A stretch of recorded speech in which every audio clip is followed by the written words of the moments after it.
السلام علیکم ورحمۃ اللہ وبرکاتہ۔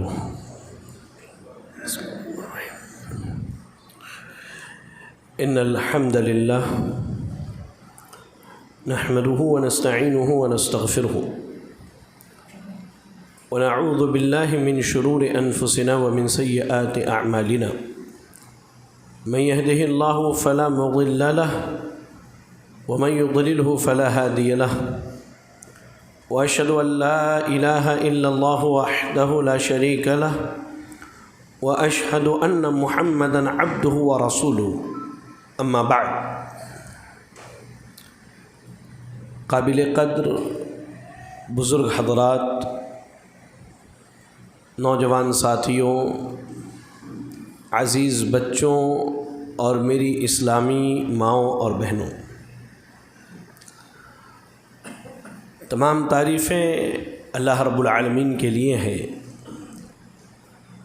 جس نے ہمیں اور آپ کو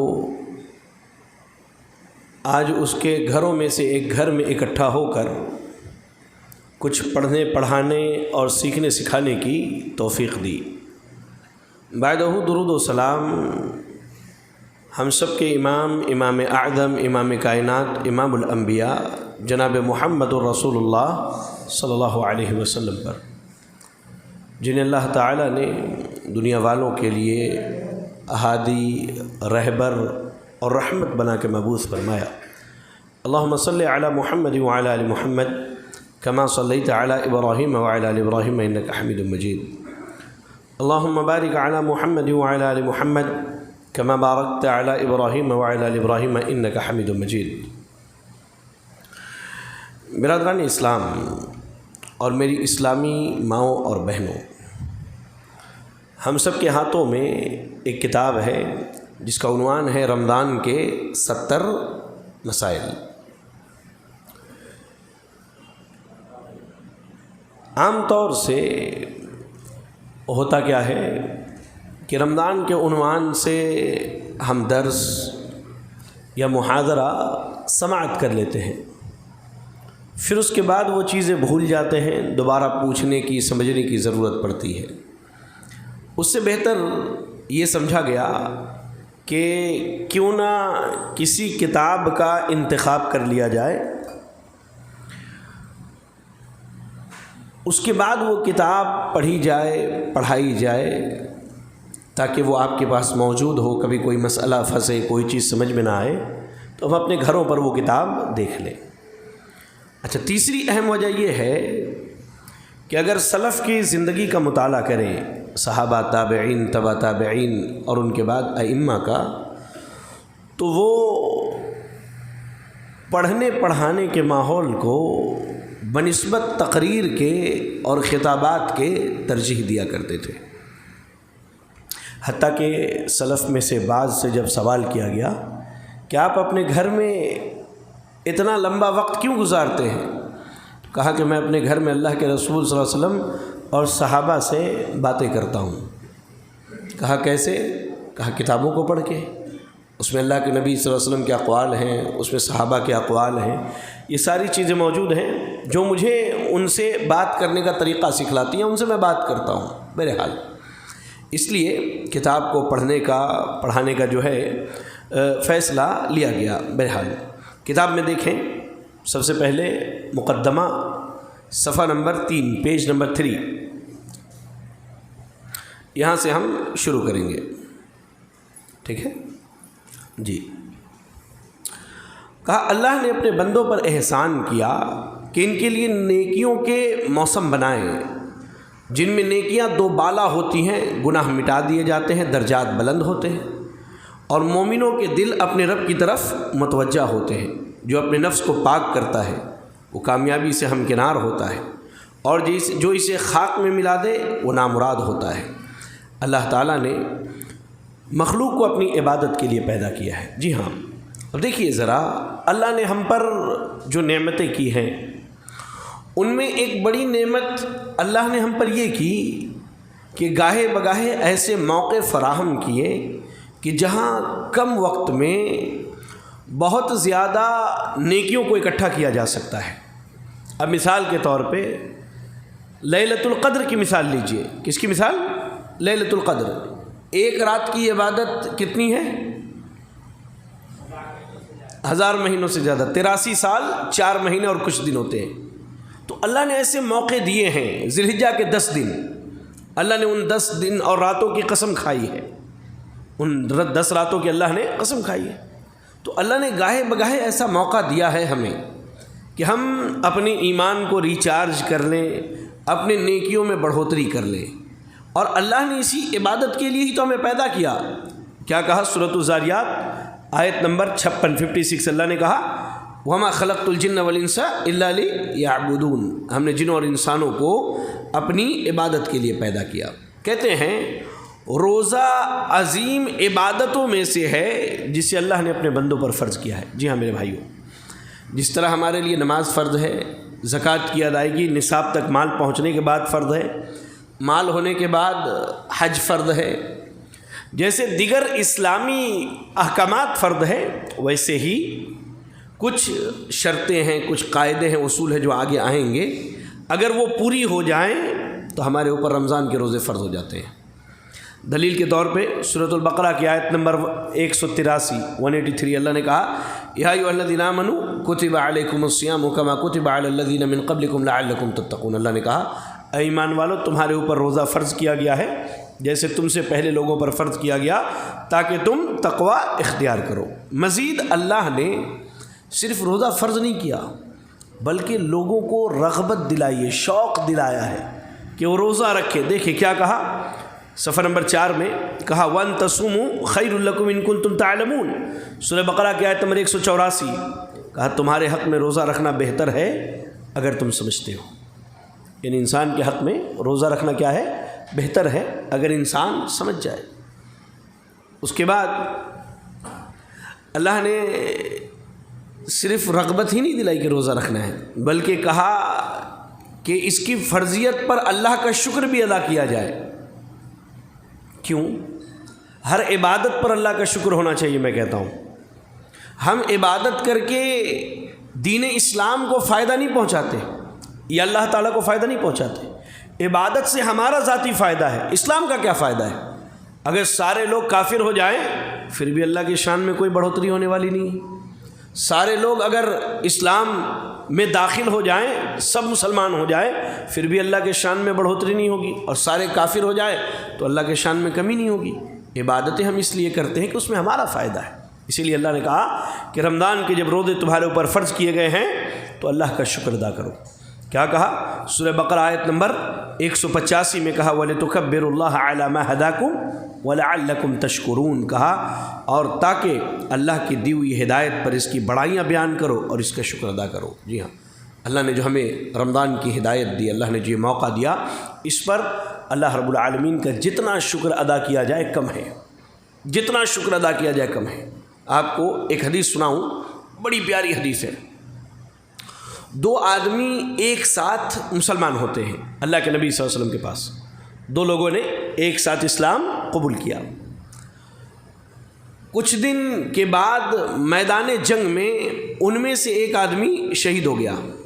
ان میں سے ایک آدمی کیا ہوا؟ شہید ہو گیا. دوسرا آدمی اس کے 1 سال کے بعد انتقال کرتا ہے. دوسرا آدمی، ایک آدمی جو پہلے شہید ہو گیا، اس کے 1 سال کے بعد دوسرا آدمی انتقال کرتا ہے، جبکہ دونوں نے ایک ساتھ اسلام قبول کیا تھا. ایک صحابی نے خواب دیکھا کہ شہید ہونے والے سے پہلے وہ آدمی جس کی موت اس کے گھر میں ہوئی ہے لیکن 1 سال کے بعد مرا ہے، وہ جنت میں پہلے جاتا ہے. شہید سے پہلے وہ جنت میں جاتا ہے. صحیح حدیث کے الفاظ ہیں. آ کے اللہ کے نبی صلی اللہ علیہ وسلم کو خواب سنایا اپنا. اے اللہ کے رسول صلی اللہ علیہ وسلم، میں نے ان 2 لوگوں کے بارے میں خواب دیکھا جو اسلام لائیں، ایک شہید ہو گیا اور دوسرا 1 سال کے بعد مرا تھا. دیکھا کہ 1 سال کے بعد فوت ہونے والا پہلے جنت پہ جاتا ہے. آخر کیوں؟ شہید کا مقام اتنا اونچا ہے. اللہ کے نبی صلی اللہ علیہ وسلم نے کہا یہ بتاؤ، وہ 1 سال جو زندہ تھا کیا اس نے رمضان کا مہینہ نہیں پایا؟ اس نے رمضان کے روزے نہیں رکھے، رمضان میں قیام نہیں کیا، رمضان میں تراویح نہیں پڑھی، قرآن کی تلاوت نہیں کیا، اس نے لیلۃ القدر کو نہیں پایا؟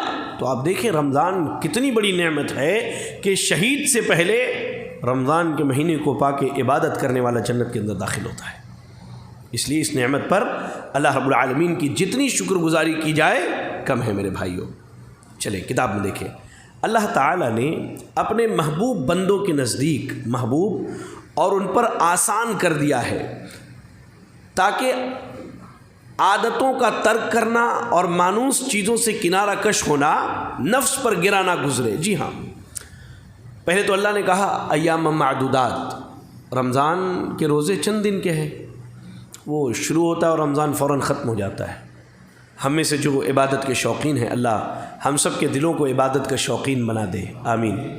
تو وہ کیا کہتے ہیں، ارے بھائی ابھی تو رمضان شروع ہوا تھا، اب دیکھیے رمضان کے 20 دن گزر گئے، ہوتا ہے نا، ہمارے بڑے بزرگ عام طور سے یہ بات کہتے ہیں کہ ابھی تو شروع ہوا تھا اب ختم ہو گیا۔ نوجوانوں کا تھوڑا مسئلہ ہے، لیکن بزرگ جو ہے اسے بڑی محبت کرتے ہیں۔ تو اللہ نے یعنی رمضان کے جو روزے دیے نا، اس کا ایک بڑا مقصد یہ ہے کہ آدمی جس چیز سے سب سے زیادہ محبت کرتا ہے نا، اس سے دور ہونے پر افسوس نہ کرے۔ کس چیز سے محبت ہے؟ کھانے پینے سے، گھومنے پھرنے سے، راتوں کو جاگنے سے۔ لیکن رمضان کی وجہ سے انسان کی زندگی پوری شیڈیول میں بدل جاتی ہے، نہیں اتنے وقت پہ سحری کرنا ہے، اتنے بجے نماز کے لیے جانا ہے، اتنے وقت میں قرآن کی، یعنی دنیا کی ساری محبوب چیزوں کو آدمی چھوڑ دیتا ہے۔ اللہ نے کیا کہا، ایام معدودات، گنتی کے چند دن ہیں، لا الہ الا اللہ۔ اور اللہ نے مزید ہم پر رحم بھی فرمایا میرے بھائی، اللہ نے صرف ایسے نہیں چھوڑا، اللہ نے ہم پر رحم بھی فرمایا کہ جو روزے کی طاقت نہیں رکھتے ہیں، جو بیمار ہیں، جو پریشان حال ہیں، جو عورتیں حمل سے ہیں، پریگننٹ ہیں، ان کے لیے اللہ نے آسانی کی۔ کیا کہا سورۃ البقرہ آیت نمبر 184 میں، فمن کان منکم مریضا او علی سفر فعدۃ من ایام اخر، کہا کہ جو بیمار ہو جائے یا سفر میں ہو تو بعد کے دنوں میں روزہ رکھ لے۔ لہذا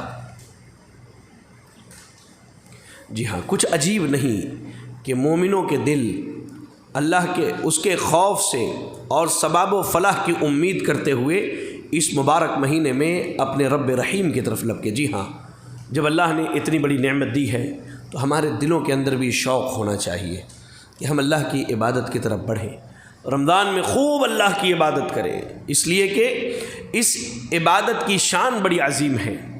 ایک رات کی عبادت 83 سال 4 مہینے سے بہتر ہے۔ اس عبادت کی شان بڑی عظیم ہے، اس لیے کہ اس لیے بھی اس کے احکام کو سیکھنا ضروری ہے۔ جی ہاں، یہ جو رمضان کے احکام و مسائل جو سکھائے جا رہے ہیں، وجہ یہی ہے کہ رمضان جب اتنا عظیم مہینہ ہے، اس کی عبادت اتنی عظمت والی، اتنی شان والی ہے، اور ہم بغیر سیکھے بغیر سمجھے اس سے گزر جائیں، کیا معنی رکھتا ہے؟ کیا معنی رکھتا ہے میرے بھائی؟ تو اس کی مثال ایسے ہی ہو گئی کہ ایک آدمی کو بغیر سوئمنگ تیراکی سکھائے دریا میں ڈال دیا جائے، وہ ہلاک ہو جائے گا، وہ ہلاک ہو جائے گا۔ خاص کر کے ہمارے نوجوان، ہماری گھر کی خواتین، ہمارے بزرگ اگر رمضان کے مسائل سے واقف نہ ہوں تو ہو سکتا ہے کہ رمضان کے دنوں میں ان سے ایسی غلطیاں سرزد ہو جائیں جن کی بنیاد پر ان کے رمضان کے روزے کا پورا پورا اجر چلا جائے۔ لہذا مسلمان کو واجب چیزوں کا علم ہو اور وہ اسے بجا لا سکے۔ جی بالکل، ایک مسلمان کے لیے ضروری ہے اللہ نے جو چیزیں واجب کی ہمارے اوپر اس کے بارے میں مکمل علم ہو۔ اور میں تو ہمیشہ کہتا ہوں، آپ سب کو نصیحتاً کہہ رہا ہوں، یاد رکھیں، آپ کا دینی بھائی ہوں، انسانی زندگی میں 11 چیزیں ایسی ہیں جس کا علم ہر ایک کو ہونا چاہیے۔ آپ میں سے کوئی مجھے بتائے وہ 11 چیزیں کیا ہیں؟ 11 چیزیں ایسی ہیں جس کا علم ہر ایک کو ہونا چاہیے، اس کے بغیر چارہ نہیں۔ ہاں، بقیہ فقہ ہے، تفسیر ہے، حدیث کی شروحات ہے، اور یہ چیزیں نہ ہو علم تو چل جائے گا، لیکن 11 چیزیں ایسی ہیں جن کے علم کے بغیر کوئی چارہ کار نہیں، ہر ایک نے سیکھنا ہے۔ وہ ایمان اور بارک اللہ فیکم، اللہ ہمارے بھائی کے علم اور عمر میں برکت دے، آمین۔ ایمان کے 6 ارکان اور اسلام کے 5 ارکان، یہ 11 چیزیں ایسی ہیں جن کا سیکھنا ہر مسلمان کے لیے واجب ہے، بغیر اس کی کوئی چارہ کار نہیں۔ یہ آپ سمجھ لیجئے، آپ ڈاکٹر بنیے، انجینئر بنیے، اللہ نے اس سے کہیں منع نہیں کیا، کچھ بھی کر لے جائے، بہت بڑے تاجر بن جائیے، ہماری بہنیں دنیا کے اعلیٰ مقام تک پہنچ جائیں، لیکن ہماری بہنوں کے لیے بھی واجب ہے کہ ان 11 چیزوں کا علم حاصل کریں، اور گھر میں کم از کم اپنی بیٹیوں کو، اپنے بیٹوں کو ان 11 چیزوں کے بارے میں سکھلائیں۔ 6 ارکان ایمان اور 5 ارکان اسلام۔ چلے، کہا حرام کا ایسے ہی ضروری ہے کہ حرام کا پتہ ہو جس کے بنا پر اس سے بچ سکے، اور مباحات کی خبر ہو تاکہ خود ان سے محروم کر کے مشقت میں مبتلا نہ کر لے اپنے آپ کو۔ جی ہاں، شریعت میں ایک چیز ہے حرام اور ایک چیز ہے حلال۔ رمضان کے روزوں کے تعلق سے کیا چیزیں حرام ہیں اس کا علم ہونا چاہیے، کیا چیزیں حلال ہے یہ بھی ہونا چاہیے، اور کیا چیزیں مباح ہیں۔ جی پیچھے کتاب دے دیجئے، دو بھائی آئے ہیں بیٹھے ہمارے۔ کیا چیزیں مباح ہیں، یعنی جن کے کرنے پر اجر ہے اور چھوڑ دینے پر کوئی گناہ نہیں ہے، تو ان کا بھی علم ہمارے لیے ہونا چاہیے۔ تو کہتے ہیں یہ رسالہ روزہ کے مختصر احکام و مسائل پر مشتمل ہے، جس میں اس کے آداب و سنن کا مختصراً ذکر ہے۔ اللہ تعالیٰ سے امید ہے کہ مجھے اور میرے مسلمان بھائیوں کو اس سے فائدہ پہنچائے، آمین۔ تو یہ مقدمہ ہے۔ کبھی بھی کتاب پڑھیں آپ تو مقدمہ سے شروع کریں۔ عموماً کیا ہوتا ہے، ارے پتہ نہیں مقدمہ میں کیا لکھا، نہیں، مقدمہ جو ہے یہ دروازہ ہے اس کتاب کی۔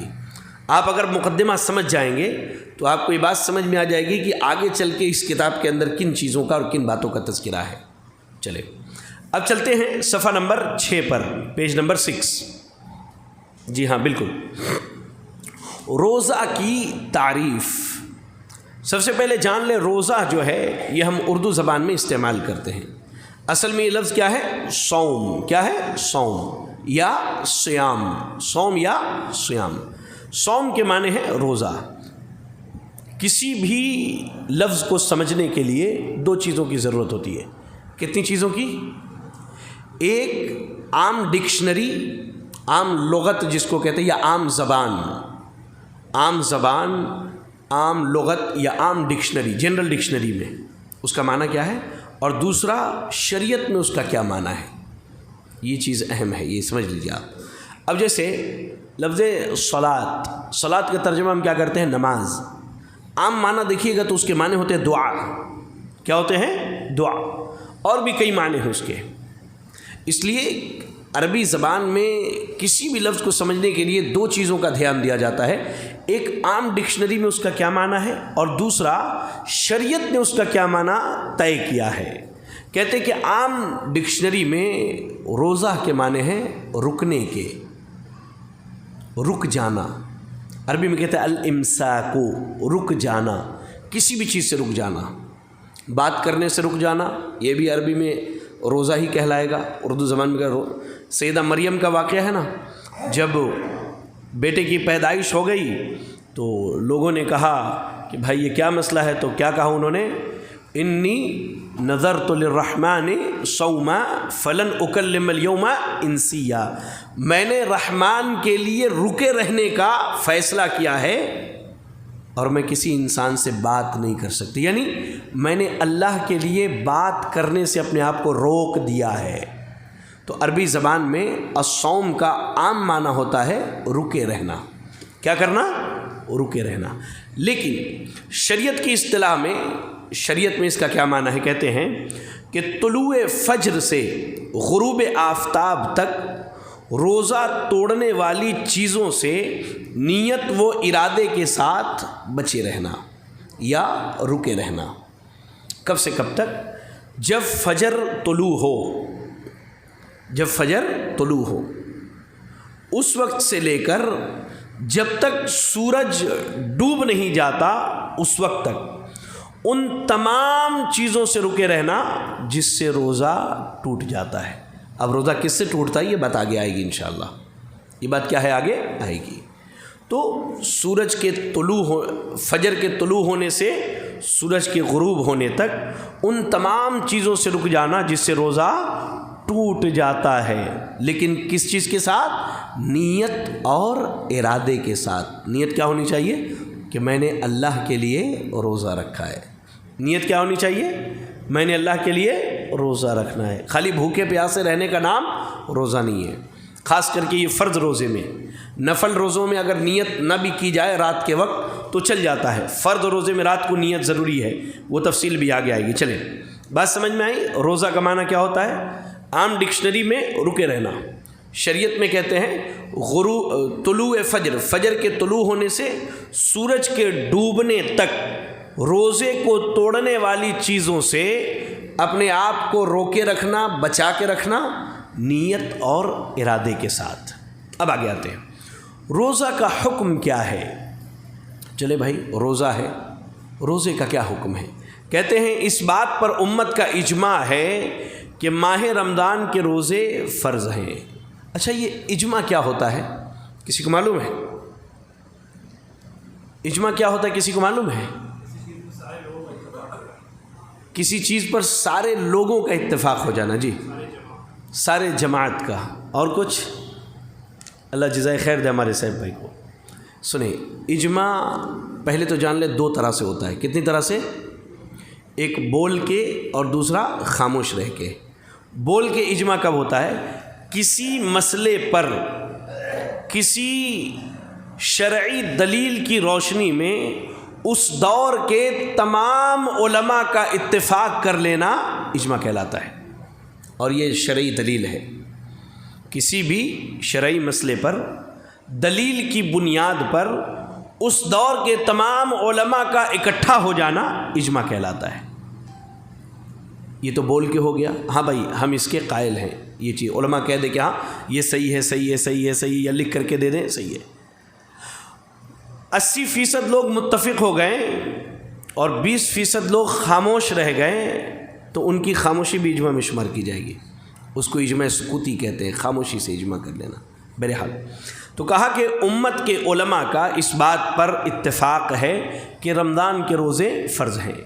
قرآن کریم میں اللہ نے اس کی دلیل دی ہے۔ کیا دلیل ہے؟ سورۃ البقرہ آیت نمبر 183، کہا یا ایھا الذین آمنوا کتب علیکم الصیام کما کتب علی الذین من قبلکم لعلکم تتقون۔ اللہ نے کہا ایمان والو تم پر روزے فرض کیے گئے ہیں، کیسے؟ جیسے تم سے پہلے لوگوں پر فرض کیا گیا تھا۔ تو اس آیت کریمہ میں اس بات کی بھی وضاحت ہو گئی کہ یہ رمضان کے روزوں کی عبادت صرف ہمارے اوپر فرض نہیں ہے، اللہ نے ہم سے پہلے لوگوں کو بھی دیا تھا۔ اور مقصد کیا بتایا؟ لعلکم تتقون، تاکہ تم تقوی اختیار کر لو۔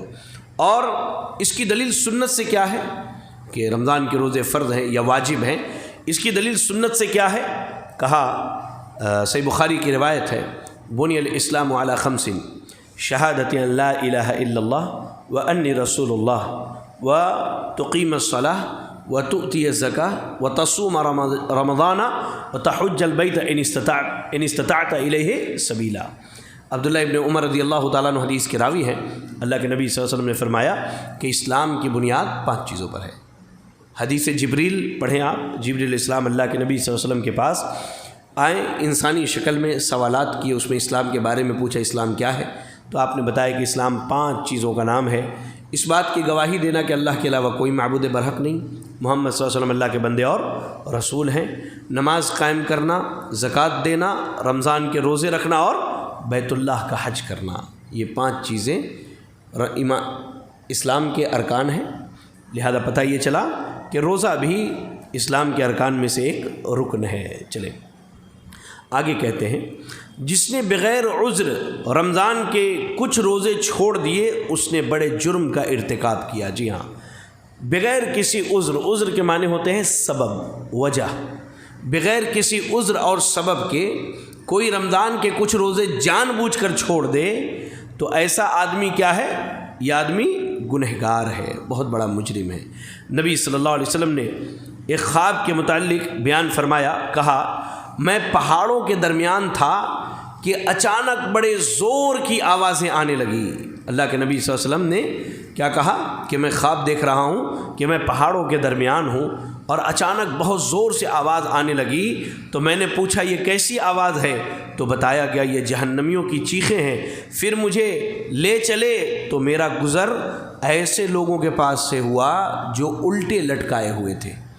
ایک تو آواز آ رہی تھی، آپ نے آواز سنی، پھر جب وہاں جا کر دیکھا تو کچھ لوگوں کو الٹا لٹکایا گیا ہے اور ان کے یہ جبڑے، یہ جبڑا ہے نا ہمارا، یہ جبڑا، یہ کیا ہے؟ یہ پھٹے ہوئے ہیں، چیر دیا گیا ہے ان کو اور اس سے خون نکل رہا ہے۔ میں نے پوچھا یہ کون لوگ ہیں؟ بتلایا گیا یہ وہ لوگ ہیں جو وقت سے پہلے افطار کر لیا کرتے تھے۔ تو وقت سے پہلے افطار کرنا یہ روزے کو توڑ دیتا ہے، روزے کو کیا ہے؟ توڑ دیتا ہے۔ اب آپ کا روزہ باقی نہیں رہا، آپ یعنی بغیر روزے کے ہیں تو بغیر روزے کے رہنے والا یا جان بوجھ کر روزے کو چھوڑ دینے والا یا جان بوجھ کر روزے کو توڑ دینے والا شرعی اعتبار سے بہت بڑا مجرم ہے، اور اس کے جہنم جانے کے لیے میں سمجھتا ہوں یہ کافی ہے۔ یہ حدیث میں ہوتے ہیں، دعا کریں اللہ ہماری اس سے حفاظت فرمائے، آمین۔ کہتے حافظ ذہبی رحمۃ اللہ علیہ کہتے ہیں یہ بات مسلمانوں کے نزدیک معروف ہے کہ جو بغیر عذر رمضان کا روزہ چھوڑ دیتا ہے وہ زانی اور مسلسل شراب پینے والے سے زیادہ برا ہے۔ جی ہاں، جو جان بوجھ کر کے رمضان کے روزوں کو چھوڑ دے، امام ذہبی رحمۃ اللہ علیہ فرماتے ہیں کہ وہ زناکار اور مسلسل شراب پینے والے سے بھی زیادہ بدتر ہے، بلکہ اس کا اسلام بھی مشکوک ہے، اور اس کا یہ فعل یعنی اس کا یہ عمل اس کے زندیق ہونے اور دین سے خارج ہونے پر محمول کیا جائے گا۔ ایک آدمی کو معلوم ہے کہ رمضان کے روزے فرض ہیں، اس کے بعد جان بوجھ کر کے چھوڑ دے رہا ہے، روزے نہیں رکھ رہا ہے، کہا ایسا آدمی زندیق ہے، خارج عن الملہ، اسلام سے باہر ہے۔ شیخ الاسلام امام ابن تیمیہ رحمۃ اللہ علیہ فرماتے ہیں اگر کوئی شخص روزے چھوڑنے کی حرمت کا علم رکھتے ہوئے چھوڑے اور اسے جائز سمجھے تو واجب القتل ہے۔ جی ہاں، یعنی علم ہے کہ رمضان کے روزے فرض ہیں اور یہ سمجھتے نہیں چھوڑ سکتے ہیں، جائز ہے میرے لیے چھوڑنا، تو کہا کہ ایسے آدمی کو قتل کر دیا جائے گا کیونکہ یہ زندیق ہے، اور کہا اور اگر وہ فاسق ہو تو بھی اسے روزہ چھوڑنے کی سزا دی جائے گی۔ یعنی جان بوجھ کر چھوڑ رہا ہے لیکن اس کے چھوڑنے کو اپنے لیے حلال نہیں سمجھتا ہے۔ دو چیزیں ہیں، ایک بندہ چھوڑنے کو اپنے لیے حلال سمجھتا ہے، چھوڑ بھی رہا اور چھوڑنے کو حلال بھی سمجھ رہا ہے، تو یہ کیا ہے؟ یہ واجب القتل ہے۔ اور ایک بندہ وہ ہے چھوڑ تو رہا ہے لیکن اسے معلوم ہے کہ یہ فرض ہے، اپنے لیے حلال نہیں سمجھتا، بس یوں ہی اس سے چھوٹ جا رہا ہے، تو اس صورت میں کم از کم یہ آدمی فاسق ہوگا اور یہ بہت بڑا مجرم ہوگا، اور جو اللہ کے نبی صلی اللہ علیہ وسلم نے حدیث بتلائی وہ اس کے سزا کے لیے کافی ہے۔ چلیں، اس کے بعد ہے روزہ کی فضیلت۔ مسئلہ نمبر 3 دیکھیے آپ، روزہ کی بڑی فضیلت ہے، اس سلسلے میں چند صحیح احادیث درج ذیل ہے۔ جی ہاں، ان میں سے میں صرف 2-3 حدیثیں ہی پڑھاؤں گا اور آگے بڑھیں گے، بقیہ حدیثیں آپ کی ذمہ داری ہوگی خود سے پڑھنے گھر جا کر کے۔ ہاں چلیں، پہلی حدیث کہتے ہیں کہ اللہ تعالیٰ نے روزہ کو اپنے لیے خاص کر لیا ہے اور روزے دار کو روزہ کا ثواب بغیر حساب عطا فرمائے گا، چنانچہ حدیث قدسی ہے، کہا الا الصیام فانہ لی وانا اجزی بہ۔ جی ہاں، ہم جتنا بھی عمل کرتے ہیں ہم وہ سب اللہ کے لیے ہی کرتے ہیں۔ اب آپ کو ایک چیز بتاؤں، محلے میں 100 گھر ہیں، 100 گھروں میں سے اگر کہا جائے کہ فلاں گھر جو ہے MLA صاحب کی ہے تو اس گھر کی اہمیت بڑھتی ہے کہ نہیں؟ بڑھتی ہے کہ نہیں؟ 1000 گھر محلے میں آباد ہیں اور کہا جائے کہ یہ اللہ کا گھر ہے تو اس کی اہمیت بڑھی کہ نہیں بڑھی؟ ایسے ہی روزے کا مسئلہ ہے، ہر عبادت ہم اللہ کے لیے کرتے ہیں لیکن اللہ خود کہے کہ بندہ روزہ میرے لیے رکھتا ہے تو اس سے روزے کی اہمیت بڑھتی ہے کہ نہیں؟ اسی لیے کہا کہ الا الصیام فانہ لی وانا اجزی بہ، بندہ روزہ میرے لیے رکھتا ہے اور اسے میں ہی بدلہ دوں گا۔ بعض علماء اس حدیث کے بارے میں کہتے ہیں کہ اللہ نے سارے نیکیوں کے کہہ لیجئے کہ ثواب کو بیان کر دیا ہے، 10 سے لے کر 700 گنا تک، 10 سے لے کر 700 گنا تک، ایک کے بعد اللہ بڑھائے گا 10 سے ہو سکتا ہے اللہ نیت کی بنیاد پر 700 گنا بدلہ دے، لیکن کہا روزے کو اللہ تعالیٰ نے اس کے اجر کو چھپا کر کے رکھا ہے۔ کیوں؟ کیونکہ روزہ اللہ اور بندے کے درمیان کا معاملہ ہے۔ واقعی آپ کو اور ہمیں پیاس لگی ہے، گھر میں کوئی نہیں، تنہا بیٹھے ہیں، فریج کھول کر اگر تھوڑا پانی پی لیں تو کون دیکھنے والا ہے؟ لیکن بندہ کیا کہتا؟ نہیں، میں اللہ کی نگاہ میں ہوں، میں نے اللہ کے لیے روزہ رکھا ہے، مجھے برداشت کر۔ کہا کہ یہ اللہ اور بندے کے درمیان کا ایک راز ہے، اسی لیے اللہ نے اس کے اجر کو بھی راز کے طور پر رکھا ہے۔ اور بعض علماء تو یہاں تک کہتے ہیں کہ بندے کی اگر ساری نیکیاں جب ختم ہو جائیں گی دوسروں کو دیتے دیتے تب اللہ تعالیٰ روزے کا اجر دے گا اور اس کے گناہوں کو معاف کر کے جنت میں جگہ عطا فرمائے گا۔ اسی لیے کہا کہ اللہ نے روزے کے اجر کو جو ہے وہ چھپا کر کے رکھا ہے، روزے کا اجر کیا ہے؟ چھپا کر کے رکھا ہے۔ چلے ایسے ہی تیسری حدیث دیکھیے، کہا اللہ کے نبی صلی اللہ علیہ وسلم نے دعوت الصائم لا ترد، کہا روزے دار کی دعا رد نہیں ہوتی ہے۔ روزے دار کی دعا کیا ہے؟ رد نہیں ہوتی۔ جی ہاں، 3 طرح کے لوگوں کی دعائیں رد نہیں ہوتی۔ دعوت الوالد، ماں باپ کی دعا یا بد دعا، کہا ایسے ہی دعوت المسافر، مسافر کی دعا یا بد دعا، دعوت المظلوم، مظلوم کی دعا یا بد دعا، اور ایسے ہی روزے دار کی دعا اللہ تعالیٰ کبھی رد نہیں کرتا ہے۔ اس لیے ایک مسئلہ علماء نے یہ بیان کیا ہے کہ جب روزے کی حالت میں ہوں تو خوب اللہ سے دعائیں کریں، خوب۔ اور میں ذاتی مشورہ دیتا ہوں، لمبی چوڑی دعا نہیں کر سکتے، استغفر اللہ و اتوب الیہ کے کلمات تو کہہ سکتے ہیں، یا اللہ کے نبی پر درود تو بھیج سکتے ہیں۔ ایک تو اللہ دعا رد نہیں کرتا، نبی پر جب درود بھیجیں گے تو اللہ اس کو رد نہیں کرے گا، اور اس درود کی برکت سے اللہ تعالیٰ تکلیف، مصیبت، غم، پریشانی، ساری چیزوں کو اللہ تعالیٰ دور کر دے گا۔ تو چھوٹی چھوٹی دعاؤں کو سیکھ لیں، استغفار کے کلمات کو سیکھ لیں، رمضان کے آنے سے پہلے دن بھر کے کام میں لگے۔ ہماری خواتین بھی گھر کے کاموں میں لگی ہیں، اپنی زبان سے استغفر اللہ، سبحان اللہ، والحمد للہ، ولا الہ الا اللہ کے کلمات کہتی رہیں، انشاءاللہ اللہ تعالیٰ روزے دار کی دعاؤں کو رد نہیں کرتا۔ اچھا، اس کے بعد ایک اور حدیث دیتے ہیں، حدیث نمبر 4 جو ہے، مسئلہ نمبر 4، کہا للصائم فرحتان اذا افطر بفطره واذا لقي ربه فرح بصومه، کہا روزے دار کے لیے 2 خوشی کے موقع ہیں۔ کتنے خوشی کے موقع ہیں؟ تو جب وہ افطار کرتا ہے تو اللہ کی نعمتوں کو حاصل کر کے خوش ہوتا ہے، اور اللہ کی سب سے بڑی نعمت، اللہ سے جب وہ قیامت کے دن ملاقات کرے گا اور اللہ اس کے روزے کا بدلہ اسے دے گا، تو بندہ اللہ سے اپنے بدلے کو پانے کے بعد خوش ہو جائے گا، خوش ہو جائے گا میرے بھائی۔ چلیں اس کے بعد جو ہے پیج نمبر 9، صفحہ نمبر 9 پر دیکھتے ہیں، بڑی بہترین حدیث ہے، سب سے آخری حدیث، صفحہ نمبر 9 پر، پیج نمبر 9 پر سب سے آخری حدیث، کہا من صام یوما فی سبیل اللہ باعد اللہ بذلک اليوم وجهه عن النار 70 خریفہ۔ بڑی بہترین حدیث ہے میرے بھائیوں۔ کبھی بھی روزہ رکھیں اللہ کی رضامندی کے لیے رکھیں، یہ سمجھ لیجیے آپ، اللہ کی رضامندی کے لیے۔ اللہ کے نبی نے کیا فرمایا؟ جو ایک دن اللہ کے راستے میں روزہ رکھے، اس کے بدلے، یعنی اس ایک دن کے بدلے اللہ تعالیٰ اس کے چہرے کو جہنم کی آگ سے 70 سال دور کر دیتا ہے۔ 1 سال، 1 مہینہ اگر روزہ رکھ لیں تو 7 تریکے 21، 2010 سال یا تقریباً 2100 سال۔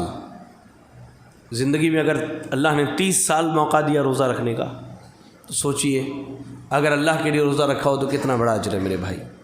ذرا غور کریں ہماری بہنیں بھی کہ اگر اللہ کے لیے روزہ رکھا ہے تو کتنا بڑا اجر ہے۔ اس کے بعد صفحہ نمبر 10 پر سب سے پہلی حدیث، کہا من صام یوما ابتغاء وجہ اللہ ختم لہ بہ دخل الجنہ، کہا جو اللہ کی رضا کے خاطر ایک دن روزہ رکھے، اس پر اس کا خاتمہ ہو تو اس کے بدلے وہ جنت میں جائے گا۔ یعنی ہم نے اللہ کے لیے روزہ رکھا اور اس کے بعد اسی پر ہمارا خاتمہ ہوتا ہے۔ ایک کتاب دے دیجیے پیچھے،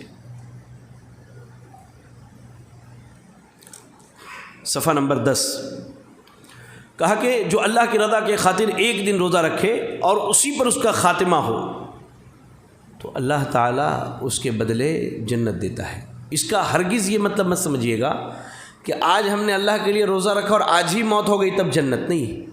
پوری زندگی میں، یعنی اس سال آپ نے اللہ کے لیے 30 روزے رکھے اور آنے والے سال کے درمیان اگر موت ہو جائے تو انشاءاللہ جنت ہے۔ اس کا مفہوم یہ ہے، اس کا مفہوم کیا ہے؟ یہ ہے اصل میں۔ چلے تو روزے کے فضائل میں بہت ساری حدیثیں ہیں، ان میں سے مختصر ہم نے لی ہیں۔ چلیں اس کے بعد صفحہ نمبر 11 دیکھیے آپ، پیج نمبر 11، روزے کے فائدے۔ جی ہاں، بنیادی طور پر ایک چیز یاد رکھیں میرے بھائی، جہاں فائدے کی بات آئی ہے، اللہ تعالیٰ نے ہم پر جتنی بھی عبادتیں فرض کی ہیں، کہیں نہ کہیں کوئی نہ کوئی اس کا فائدہ ہے اور اس کی کوئی بڑی حکمت بھی ہے، لیکن ہماری عقل جو ہے یہ بہت مختصر ہے کیا ہے؟ بہت مختصر ہے۔ کبھی عبادت کے فائدے سمجھ میں آتے ہیں اور کبھی نہیں آتے، تو اس کا ہرگز یہ مطلب نہیں کہ جس عبادت کے فائدے سمجھ میں نہ آئیں اسے نہیں کرنا ہے، نہیں، ساری عبادتیں انجام دینی ہے۔ فائدوں کا کیا ہے؟ اس سے بڑا فائدہ کیا ہے کہ اللہ تعالیٰ اس سے راضی ہو جائے؟ اس سے بڑا فائدہ کیا کہ اللہ رب العالمین راضی ہو جائے؟ چلے، کہتے ہیں روزے کے فائدے میں سب سے پہلا مسئلہ 4 نمبر یہاں ہے، کتاب میں 70 مسائل ہیں تو یہ چوتھا مسئلہ ہے۔ کہا روزے کی بہت سی حکمتیں اور فائدے ہیں، اس کا دار و مدار تقویٰ پر ہے، جیسا کہ اللہ نے فرمایا لعلکم تتقون، تاکہ تم اللہ سے ڈرنے والے ہو جاؤ۔ یعنی نفس جب اللہ کی رضا طلبی کے لیے اس کے عذاب سے ڈرتے ہوئے حلال چیزوں سے بچنے پر آمادہ ہو جاتا ہے تو بڑی آسانی سے حرام چیزوں سے بھی بچنے کا عادی ہو جاتا ہے۔ جی ہاں، میں عموماً کہتا ہوں اور آپ کو پھر کہتا ہوں، آج جو ہمارے نوجوانوں میں بری عادتیں پڑی ہیں، خاص کر کے نشہ کی یا جن چیزوں کی بھی، یا ہماری خواتین میں جو بھی عادتیں ہیں ایسی جن سے اللہ اور اس کے رسول نے روکا ہے، وہ ختم کیوں نہیں ہوتی ہے؟ اس کی سب سے بڑی وجہ یہ ہے کہ ہمارے دلوں سے اللہ کا ڈر ختم ہو چکا ہے۔ اب ہم روزہ رکھتے ہیں، تقویٰ حاصل ہوتا ہے۔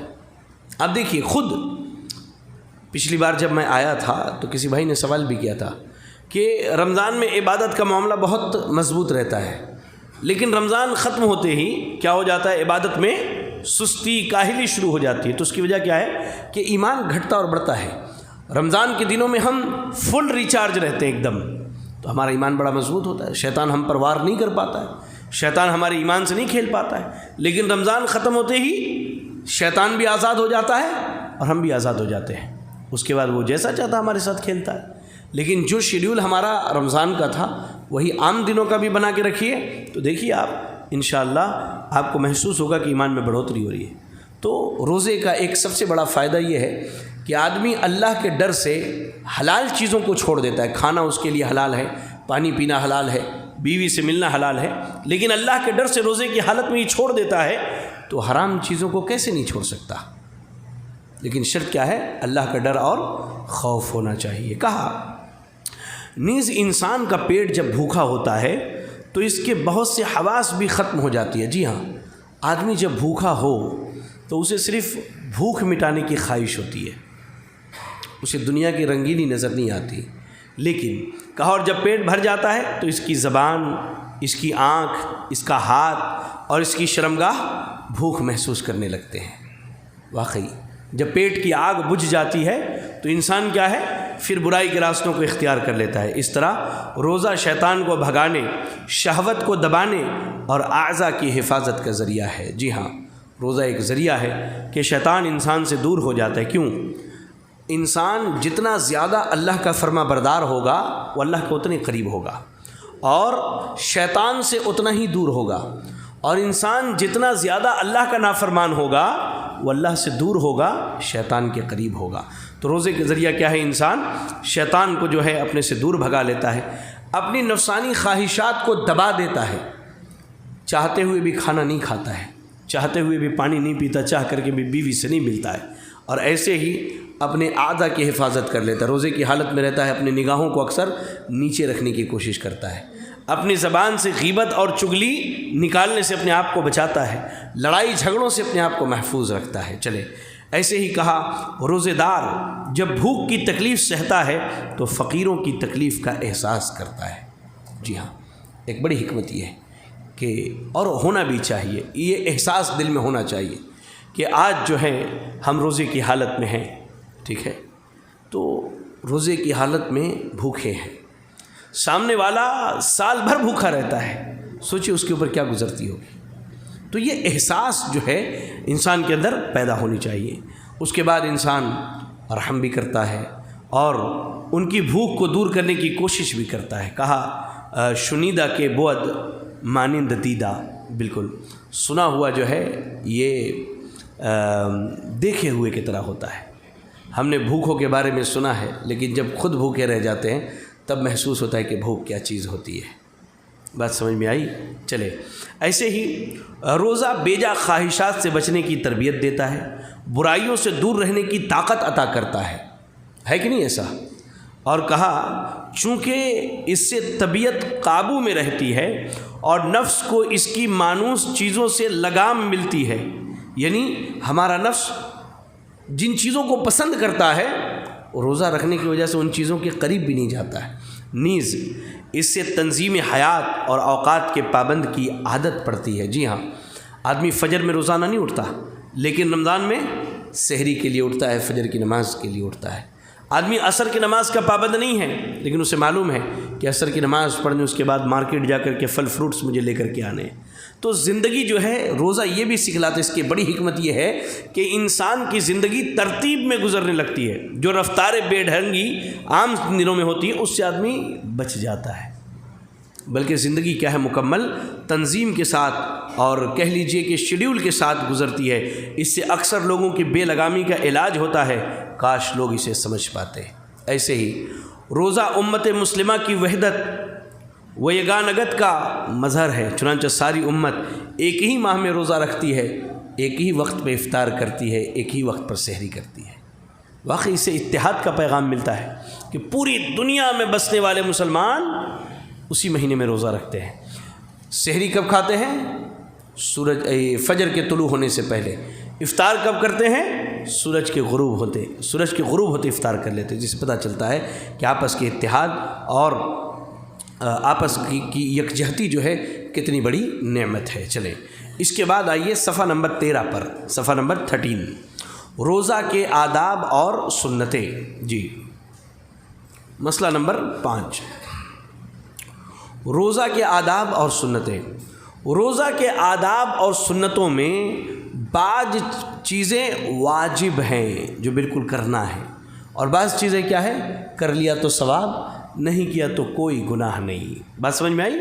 اس کو مستحب یا مباح کہتے ہیں۔ یہ جو پڑھتے ہیں نا لفظ مباح یا مستحب، شریعت کی اصطلاح میں کہتے ہیں وہ کام جس کے کرنے پر ثواب ہے، چھوڑ دینے پر کوئی گناہ نہیں ہے۔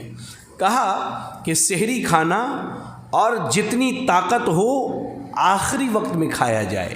جی ہاں، سحری کھائیں، یہ کیا ہے؟ یہ سنت رسول صلی اللہ علیہ وسلم، اللہ کے نبی صلی اللہ علیہ وسلم بڑے شوق سے سحری کھایا کرتے تھے، لیکن سحری کے لیے کیا ہے بالکل آخری وقت میں کھائیں تو یہ زیادہ ثواب کے حقدار ہے۔ کیا کہا آپ نے؟ تسحروا فإن فی السحور برکہ، کہا سحری کیا کرو، سحری میں برکت ہوتی ہے۔ یہ ایک مبارک کھانا ہے جس سے اہل کتاب کی مخالفت ہوتی ہے۔ جی ہاں، اہل کتاب روزہ رکھتے تھے تو سحری نہیں کھاتے تھے، وہ رات کو کھا کے سوتے اور اس کے بعد صبح اٹھ کے روزہ رکھتے تھے۔ تو اللہ تعالیٰ نے ہمیں یہ نعمت دی ہے تو اس کا اہتمام کیا جائے، لیکن آخری وقت میں کھایا جائے۔ آخری وقت سے مراد کیا ہے؟ بالکل اب فجر طلوع ہونے والا ہے اس سے تھوڑی دیر پہلے۔ اب مثال کے طور پہ فجر جو ہے صبح 4:10 پر طلوع ہوتا ہے، تو آپ 4:05 تک سحری اپنی کھا لیجئے، 5 منٹ کا وقفہ رکھیے، تھوڑی سی پیاس وغیرہ لگے تو پانی پی لیجئے، اس کے بعد جو ہے وضو کیجئے اور نماز کی تیاری کیجئے۔ بات سمجھ میں آئی؟ تو آخری وقت میں کھانا یہ برکت ہے۔ کہا نعمہ سحور المؤمن التمر، اللہ کے نبی صلی اللہ علیہ وسلم نے کہا مومن کے لیے کھجور کیا ہی اچھی سحری ہے۔ جی ہاں، ایک مشورہ ہے، سحری میں جو چیز بھی کھاتے ہو کھائیے، کوئی حرج کی بات نہیں، لیکن کم از کم کھجور کا اہتمام کریں، کم سے کم 3 عدد کھجور جو ہے وہ سحری میں کھایا کریں، ٹھیک ہے؟ کہ اللہ کے نبی صلی اللہ علیہ وسلم نے لا یزال الناس بخیر ما عجل الفطرہ، کہا لوگ جب تک افطار میں جلدی کریں گے اس وقت تک بھلائی میں رہیں گے۔ جی ہاں، افطار میں جلدی کرنے کا مطلب ہرگز یہ نہیں کہ وقت سے پہلے افطار کر لیا جائے، بلکہ وقت ہوتے ہی افطار کر لیا جائے۔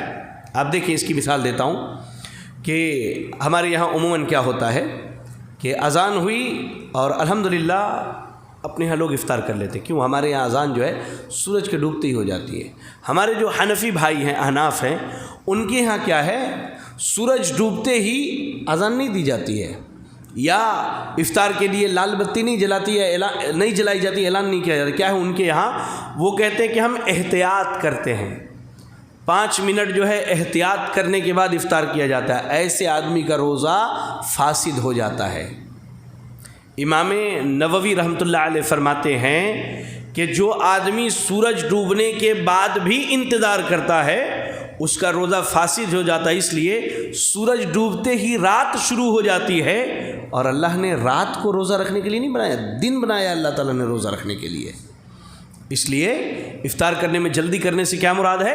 سورج ڈوبتے ہی افطار کر لینا، حتیٰ کہ اگر اذان سورج ڈوبنے کے 3 منٹ کے بعد ہوتی ہے تو آپ کو اذان کے انتظار میں نہیں بیٹھنا ہے، اخبار مشرق اٹھائیے، اخبار مشرق یا کوئی بھی اخبار اٹھائیے، وہاں سورج ڈوبنے کا ٹائم کریکٹ لکھا ہوا رہتا ہے۔ یا آج تو ماشاءاللہ آسانی ہے، سن رائز اور سن سیٹ جو ہے وہ آپ دیکھ لیجئے اپنے موبائل میں، سن سیٹ کا ٹائم ہو گیا، گھر میں افطار کر لیجئے، اذان ہو کہ نہ ہو، ورنہ روزہ کیا ہے اس سے خراب ہو جاتا ہے۔ چلے، انس بن مالک رضی اللہ تعالیٰ عنہ کی حدیث میں ہے، وہ بیان کرتے ہیں کہ نبی صلی اللہ علیہ وسلم نماز پڑھنے سے پہلے چند رطب تازہ کھجور کے ذریعے افطار کرتے تھے، رطب نہ ہوتی تو عام کھجور سے افطار کر لیتے، اگر وہ بھی نہ ہوتا تو پانی کے چند گھونٹ پی لیا کرتے تھے۔ جی ہاں، افطار میں کیا ہے، یہ خیر ہے کہ اگر تر کھجور مل جائے تو آدمی وہ کھا لے، نہ ملے تو سوکھے ہوئے کھجور جو ہوتے ہیں وہ کھائیں، وہ نہ ملے تو پانی پی لے۔ ہمارے یہاں بعض لوگوں کو دیکھا یا بعض خواتین کو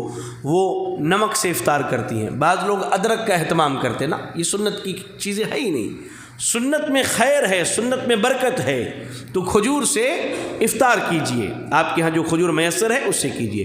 افطار کے بعد یہ دعا پڑھنی چاہیے، اس کا ذکر ابن عمر رضی اللہ تعالی عنہ کی روایت میں ہے کہ نبی صلی اللہ علیہ وسلم افطار کے بعد یوں کہا کرتے تھے، ذهب الظمأ وابتلت العروق وثبت الاجر انشاءاللہ۔ تو افطار سے پہلے کیا کہیں گے؟ بسم اللہ۔ اچھا ہاں، ایک نقطہ ہے، بسم اللہ الرحمن الرحیم صرف 2 جگہ کہنا ہے۔ کتنی جگہ؟ 2-3 مقامات پر بسم اللہ الرحمن الرحیم، اس کے علاوہ سارے کام میں صرف بسم اللہ۔ نماز میں کھڑے ہو رہے ہیں تب بسم اللہ الرحمن الرحیم، اور قرآن کی تلاوت کر رہے ہیں تب بسم اللہ الرحمن الرحیم۔ بقیہ کاموں میں چلنا، اٹھنا، بیٹھنا، کھانا، پینا، سونا، سارے کاموں میں صرف بسم اللہ، یہی سنت سے ثابت ہے۔ چلے، تو افطار سے پہلے صرف بسم اللہ، افطار کے بعد یہ دعا پڑھی جائے۔ کہا کہ روزے کی سنتوں میں ایک چیز یہ ہے کہ فحاشی و بے حیائی سے دور رہنا، پیج نمبر 14 کے اوپر تیسرے لائن میں، فحاشی و بے حیائی سے دور رہنا۔ آپ صلی اللہ علیہ وسلم نے فرمایا، اذا کان یوم صوم احدکم فلا یرفث، کہا جب تم روزے سے ہو تو بے حیائی سے بچے رہو۔ رفث سے مراد کیا ہے؟ گناہ کے کام ہے۔ تو روزے کی حالت میں فیس بک اور انسٹاگرام پہ ریلز دیکھنا ثواب کا کام ہے؟ جی، وقت گزاری کے لیے ٹی وی سیریلز دیکھنا، کرکٹ کا، فٹ بال کا میچ دیکھنا، یہ سب ثواب کے کام ہیں؟ نہیں، یہ گناہ کے کام ہے۔ تو بعض بھائی کہتے ہیں کہ چلو بیٹھ کر کے تھوڑا لیوڈو کھیل لیتے ہیں، تھوڑا یہ کر لیتے ہیں، تھوڑا وہ کر لیتے ہیں۔ نہیں، یہ ساری چیزیں لا یعنی ہیں، بیکار کے کام ہیں، گناہ کے کام ہیں، اس سے اپنے آپ کو بچانا چاہیے۔ آپ کا روزہ بڑا قیمتی ہے، اس روزے کی حفاظت کی عادت ڈالیے۔ کہا اس کے بعد اللہ کے نبی صلی اللہ علیہ وسلم نے، من لم يدع قول الزور والعمل به فليس لله حاجة ان يدع طعامه وشرابه، کہا جس نے جھوٹ بات اور غلط عمل نہ چھوڑا تو اللہ تعالیٰ کو اس کے کھانا اور پینے کو چھوڑنے کی کوئی حاجت نہیں۔ اصل میں روزہ صرف کھانے پینے کو چھوڑنے کا نام نہیں ہے، روزہ رکنے کا نام ہے ان ساری چیزوں سے جس سے اللہ کی نافرمانی ہوتی ہے، خاص کر کے روزے کی حالت میں۔ کب؟ روزے کی حالت میں۔ اس لیے جھوٹ بولنا، چغل خوری کرنا، غیبت کرنا، یہاں کیا کہہ رہے ہیں؟ روزے دار کو ساری حرام چیزوں سے دور رہنا چاہیے، غیبت، جھوٹ، فحش گوئی وغیرہ سے بالکل بچا رہے، کہیں ایسا نہ ہو کہ اس کے روزے کے سارے اجر کو ضائع کر دیں۔ اللہ کے نبی نے فرمایا، رب صائم لیس له من صیام الا الجوع، کچھ روزے دار تو ایسے ہیں کہ ان کے روزے میں صرف بھوک باقی رہ جاتا ہے، ثواب ان کو ملتا ہی نہیں۔ کیوں؟ روزے کی حالت میں جھوٹ بولنا، غیبت کرنا، دھوکہ دینا، کسی کو بیوقوف بنانا، اور یہ ساری چیزیں جو ہیں چلتی رہتی ہیں۔ اور اس کے بعد انٹرنیٹ، فیس بک، ان چیزوں کے ذریعہ جو ہے بے حیائی، فحاشی کے مناظر کو دیکھنا، شام ہوتے ہوتے ایسا ہوتا ہے کہ ہمارا روزہ جو ہے مائنس میں چلنے لگتا ہے کہ آئندہ کل رکھیں کہ ثواب کی کٹوتی ہو جائے۔ بات سمجھ میں آئی؟ اس لیے روزے کی حفاظت کرنی ہے. بات سمجھ میں آئی نا؟ روزے کی حفاظت کرنی ہے. چلے اس کے بعد صفحہ نمبر 16 پر دیکھیے. جو باتیں میں نے بتا دی وہ اصل بعد والے نقطے میں موجود ہیں. صفحہ نمبر 16 پر شور شار نہ کرے. شور شار یعنی لڑائی جھگڑا، چلا چلی، شور شرابہ، مار پیٹ نہ کرے. کہا اللہ کے نبی صلی اللہ علیہ وسلم نے ان امرؤ قاتلہ او شاتمہ فلیقل انی صائم انی صائم. کہا کہ اگر کوئی آدمی روزے دار سے جھگڑا کرے یا گالی گلوچ کرے تو کہہ دے میں روزہ سے ہوں، میں روزہ سے ہوں. اچھا 2 مرتبہ کیوں کہے روزہ سے ہوں روزہ سے ہوں؟ 2 مرتبہ کیوں کہے؟ 1 مرتبہ کہہ دے میں روزہ سے ہوں کافی ہے. دیکھیے شریعت کا علم جو ہے نا بڑا گہرا اور بڑا بہترین ہے. آگے لکھتے ہیں پہلی مرتبہ کہنے کا مقصد خود کو یاد دلانا کہ میں روزے سے ہوں، مجھے نہیں لڑنا ہے، میں روزے سے ہوں. آدمی کہتا نا آئینے کے سامنے دیکھ کے یار بڑا ہینڈسم لگ رہا ہوں، میں میری شکل بڑی پیاری لگ رہی ہے، آج تو بہت خوبصورت لگ رہا ہوں. اپنے آپ سے آدمی بات کرتا ہے نا. تو وہی چیز ہے انی صائم جب کہا پہلی مرتبہ تو اپنے نفس کی اصلاح کرتا ہے، یار میں روزے سے ہوں. وہ لڑ رہا ہے وہ لڑے، مجھے نہیں لڑنا ہے. وہ گالیاں نکال رہا ہے وہ گالیاں دے، میں نے گالی نہیں دینی ہے. وہ بے حیائی کی باتیں کر رہا ہے کرے، میں نے نہیں کرنی ہے. اور کہا اور دوسری مرتبہ سامنے والے کو نصیحت کرنے کے لیے کہ بھائی میں روزے سے ہوں، یار کیوں مجھ سے لڑ رہے ہو. حالانکہ ہمارے یہاں مشہور ہے کہ عموماً اگر کوئی جھگڑا کرنے لگے تو ہم کیا کہتے ہیں کہ اس پر روزے کا اثر ہو گیا ہے، اس کو روزہ لگ گیا ہے. اس طرح کی باتیں مذاق میں بھی نہیں کہنی چاہیے. یقین جانیں اگر دل میں تھوڑا سا قصد و ارادہ ہو جائے کہ واقعی میں اس کا مذاق اڑا رہا ہوں یہ کہہ کر کے، آدمی اسلام سے خارج ہو جاتا ہے. یہ بہت ہلکا ہمارے لوگوں نے سمجھ کے رکھا ہے. شریعت کے کسی بھی معاملے کا مذاق اڑانا آدمی کے اسلام سے خارج ہونے کے لیے کافی ہے، یہ سمجھ لیجئے. اس لیے اس سے پرہیز کرنی چاہیے. چلے اس کے بعد جو ہے پیج نمبر 17 پر دیکھیے بہت زیادہ کھانے سے پرہیز کرنا چاہیے. جی ہاں ما مل ابن آدم ویعن شر من بطنین. کہا آدم کی اولاد نے اپنے پیٹ سے برا کوئی برتن نہیں بھرا. جی ہاں عموماً کیا ہوتا ہے، ہم جب طائف میں سعودی عرب میں ہم ہوتے تھے تو علماء کے دروس میں بیٹھتے تھے. تو علماء کے دروس میں بڑے بڑے ائمہ کہا کرتے تھے کہ رمضان شہر عبادت و عمل، کہ رمضان جو ہے یہ عبادت اور عمل کا مہینہ ہے. اپنے ملک میں آنے کے بعد محسوس ہوا کہ رمضان کھانے پینے کا مہینہ ہے. معذرت کے ساتھ اپنے یہاں آنے کے بعد محسوس ہوا کہ رمضان جو ہے یہ اصل کھانے پینے کا مہینہ ہے. ہر چیز میں فضول خرچی بہت زیادہ، خواتین کے وقت کی بربادی. ارے بھائی آپ عصر کی نماز کے بعد مسجد میں 1.5 گھنٹہ بیٹھ کے قرآن پڑھتے، کہ آپ کی بیوی اس بات کی حقدار نہیں ہے؟ کہ آپ کی ماں یا بہن اس بات کی حقدار نہیں کہ گھر میں نماز عصر کی نماز کے بعد وہ 1.5-2 گھنٹہ قرآن کی تلاوت کرے؟ وہ اللہ کی بندی ظہر کے بعد سے افطار کی تیاری میں لگ جاتی ہے. اذان ہو رہی ہے اور وہ تیل کے پکوان چل رہے ہیں، صاحب بیٹھ رہے ہیں کھا رہے ہیں پورے گھر والے مزے سے، وہ آگ پر بیٹھی ہوئی ہے. اور میں بہنوں کو بھی کہتا ہوں اللہ کے واسطے رمضان کے مہینے کو کھانے پینے کا مہینہ نہ بنائیے. کیا پتہ آئندہ سال آپ کی زندگی میں رمضان آئے ہی نہیں، یہ سال تو کھانے پینے میں گزار دیا، چلو آئندہ سال اصلاح کر دیں، آئندہ سال آیا ہی نہیں، پھر کیا کریں گی آپ؟ کیا کریں گے؟ اللہ کیا کون سا رمضان لے کر کے جائیں گے؟ اس لیے رمضان کے دنوں میں انسان کو چاہیے کہ کم سے کم کھانے پینے کا اہتمام کرے. جتنے میں گزارا ہو جاتا ہے انسان کی طبیعت بھر جاتی ہے اتنا ہی، اس سے زیادہ کیوں اپنی. اور اس کا سب سے بڑا نقصان کیا ہوتا ہے؟ طبیعت بھر کھا لیے، اب تراویح کی نماز میں سستی میں کھڑے ہوتے ہیں. قرآن کی تلاوت سننی تھی، طبیعت کیا کہتی ہے پتہ نہیں حافظ صاحب کب رکوع میں جاتے کی، پتہ نہیں کب یہ تراویح کی نماز ختم ہوگی. نماز ختم ہوئی، مسجد میں درس کا اہتمام کیا گیا ہے، تراویح کا خلاصہ بیان کیا جا رہا ہے. اب وہ نہیں سنتے، سستی اتنی ہو گئی ہے کہ سیدھا گھر بھاگ رہا ہے. اچھا گھر بھی نہیں جاتے، گھر جانے کے بعد دوستوں کے ساتھ کسی چائے کی دکان پہ چلے گئے، اب کہیں حلیم دلیم کھانے چلے گئے، کہیں فرنی کی دکان پر پہنچ گئے، آرام سے گھر پہنچے کھانا کھائے پھر سو گئے. نہیں میرے بھائی، یہ عبادت کا مہینہ ہے، اس لیے اللہ کے واسطے اس مہینے کو غنیمت سمجھیے، اس مہینے کو غنیمت سمجھیے. ایسے ہی پیج نمبر 17 پر سب سے نیچے دیکھیے، اپنے علم، مال، مرتبہ، جسم اور اخلاق کی سخاوت کرنی چاہیے۔ جی ہاں، رمضان کے مہینے میں جو سخاوت کی بات کہی جاتی ہے خالی مال سے سمجھتے نہیں، آپ کو اللہ نے علم دیا ہے، علم سکھائیے نا۔ میں واقعی کبھی کبھی بہت خوش نصیبی محسوس کرتا ہوں، واللہ کہہ رہا ہوں، میرے والد صاحب بہت زیادہ پڑھے لکھے نہیں ہیں، لیکن میں نے قرآن ان سے ہی پڑھا ہے۔ اور وہ کب پڑھاتے تھے؟ جب ہم رمضان کے دنوں میں فجر کی نماز پڑھ کے آتے سحری کے بعد، تو ابا کہتے تھے کہ بیٹا قرآن لے کر کے چوکی پر بیٹھ جاؤ اور مجھے پڑھ کر کے سناؤ، میں سن رہا ہوں، اور میری اصلاح کرتے تھے۔ تو علم کی سخاوت کیجئے، گھر کو علمی بنائیے۔ رمضان میں کوشش کیجئے کہ کم سے کم نبی کی سیرت کی کوئی کتاب رمضان میں گھر میں ختم کر لی جائے، صحابہ اور صحابیات کی سیرت کی کوئی کتاب ختم کر لیجئے، قرآن کی جو یہاں تفسیر چل رہی ہے اس کا علم گھر والوں تک پہنچائیے، حدیث کی باتیں گھر والوں کو بتلائیے۔ بہرحال تو کہا علم کی، اللہ نے مال دیا ہے، اس مال کے ذریعہ اللہ نے آپ کو عہدہ اور منصب دیا ہے، اس عہدے اور منصب کے ذریعہ لوگوں کو فائدہ پہنچائیے۔ ایسے ہی اللہ نے جسمانی طور پہ مضبوط بنایا ہے، تو اگر کسی کی خدمت کر کے رمضان میں اس کا فائدہ پہنچا سکتے ہیں، اس سے فائدہ پہنچائیے، اور اپنے اخلاق کی سخاوت کیجیے، اپنے اخلاق کو بہتر بنا کر لوگوں کے پاس پیش کیجیے۔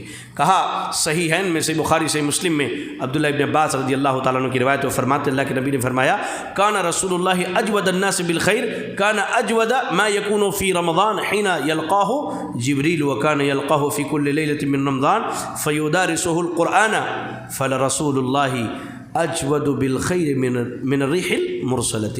کہا رسول صلی اللہ علیہ وسلم سب سے زیادہ سخاوت کرنے والے تھے، اور سب سے زیادہ آپ رمضان میں سخاوت فرماتے۔ کہا جب آپ کی ملاقات جبریل علیہ السلام سے ہوتی، آپ رمضان میں ہر رات جبریل علیہ السلام سے ملاقات کرتے، کیوں ملتے تھے؟ کیا جبریل علیہ السلام سے گلے ملنے کے لیے، جبریل علیہ السلام کے ساتھ بیٹھنے کے لیے نہیں، قرآن کا دراسہ کرنے کے لیے۔ جتنا نازل ہو گیا اتنے قرآن کو اللہ کے نبی صلی اللہ علیہ وسلم سیدنا جبریل کو سناتے، اور جبریل علیہ السلام آپ پر اعادہ کرتے تھے، آپ کو بتلاتے، سمجھاتے، سکھاتے۔ بات سمجھ میں آئی؟ تو مقصد یہ ہوتا تھا۔ چلیں اس کے بعد جو ہے نیچے ایک حدیث بیان کی گئی ہے، کہا کہ خود روزہ رکھنا اور دوسروں کو کھانا کھلانا جنت میں دخول کا ذریعہ ہے۔ خود روزہ رکھنا اور دوسروں کو کھانا کھلانا، یعنی آپ بھی روزے سے ہیں، اور روزے داروں کو افطار کروانا، روزے داروں کو افطار کروانا۔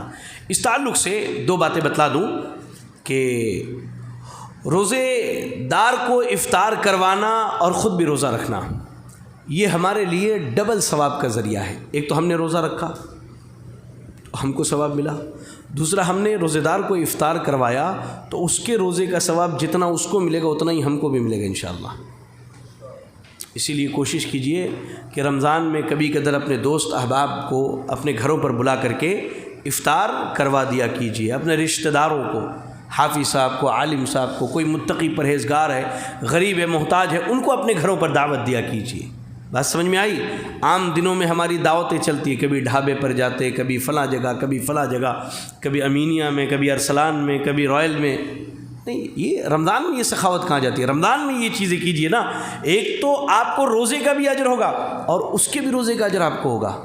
یعنی جب آپ اللہ کے یہاں پہنچیں گے، اگر 30 دن آپ نے 30 الگ الگ لوگوں کو کھلایا تو اس سال آپ کو 60 روزوں کا ثواب ملے گا انشاءاللہ۔ چلے، کہا شیخ الاسلام ابن تیمیہ رحمۃ اللہ علیہ فرماتے، پیج نمبر 19 پر دیکھیے کہ افطار سے مراد ہے پیٹ بھر کے کھانا کھلانا۔ جو کہا نا روزے دار کو افطار کروایا جائے، کہا اس سے مراد پیٹ بھر کے کھانا کھلانا ہے۔ کہتے بہت سے سلف صالحین اپنے اوپر غریبوں کو ترجیح دیتے ہوئے افطار کا کھانا غریبوں کو کھلا دیتے تھے۔ مثلا عبداللہ ابن عمر، مالک بن دینار اور احمد ابن حنبل وغیرہ۔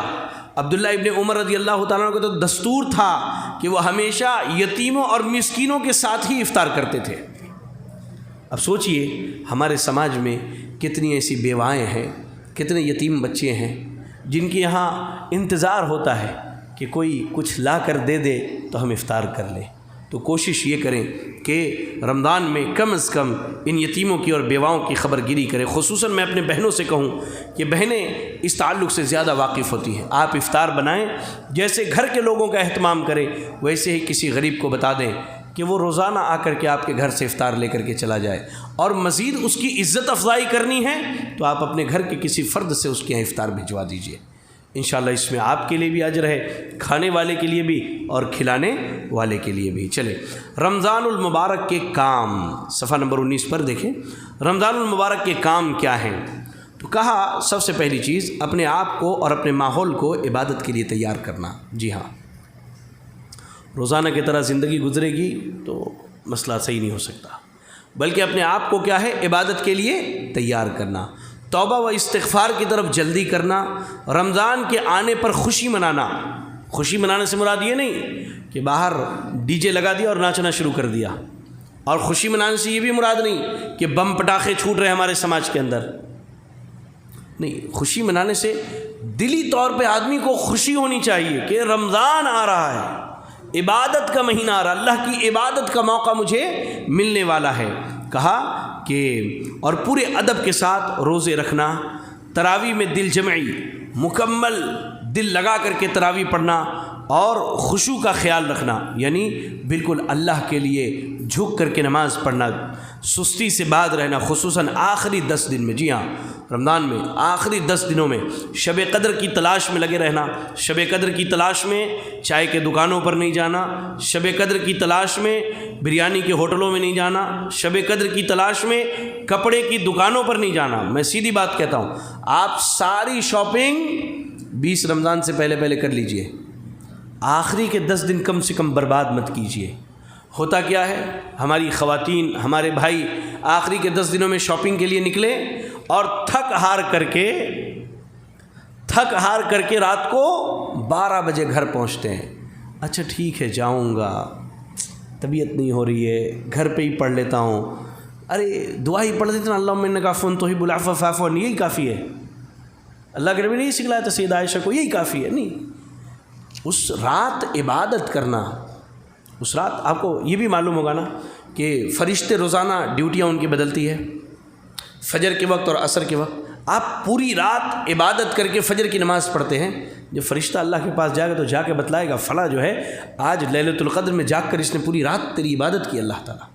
لیکن آدھی رات شاپنگ کرے اور آدھی رات جاگے تو جا کر کے وہی بتلائے گا آدھی رات اس نے مارکیٹ میں گزاری اور آدھی رات مسجد میں گزاری، وہ بھی تھکا ہارا ایک دم، بالکل دل تھا ہی نہیں عبادت کا، مجبوری تھی۔ کیا کروں، اہل حدیث میں شب قدر میں، شب برات میں نہیں جاگ سکتا، شب معراج میں نہیں جاگ سکتا، تو شب قدر میں آنا ہی آنا ہے، مجبوری میں آیا ہے۔ نہیں، ایسی عبادت نہیں، اللہ کی قسم ایسی عبادت پسند نہیں۔ وہ عبادت اللہ کو پسند ہے جو بندہ دل سے کرے، بالکل دل سے کرے، اللہ کو راضی کرنے کے لیے کرے، ٹھیک ہے۔ ایسے ہی تدبر اور تأثر کے ساتھ مسلسل قرآن ختم کرتے رہنا۔ بعض سلف جو ہے ہر رمضان میں ہر 3 دن پر قرآن ختم کیا کرتے تھے۔ اس کے لیے ایک مشورہ دیتا ہوں، ایک شیڈول بنا لیجئے، روزانہ نماز کے بعد کم از کم 1 پارہ پڑھیے آپ روزانہ، اگر ہر نماز کے بعد موقع ملتا ہے تو، یا کم سے کم روزانہ 3 پارہ پڑھیے۔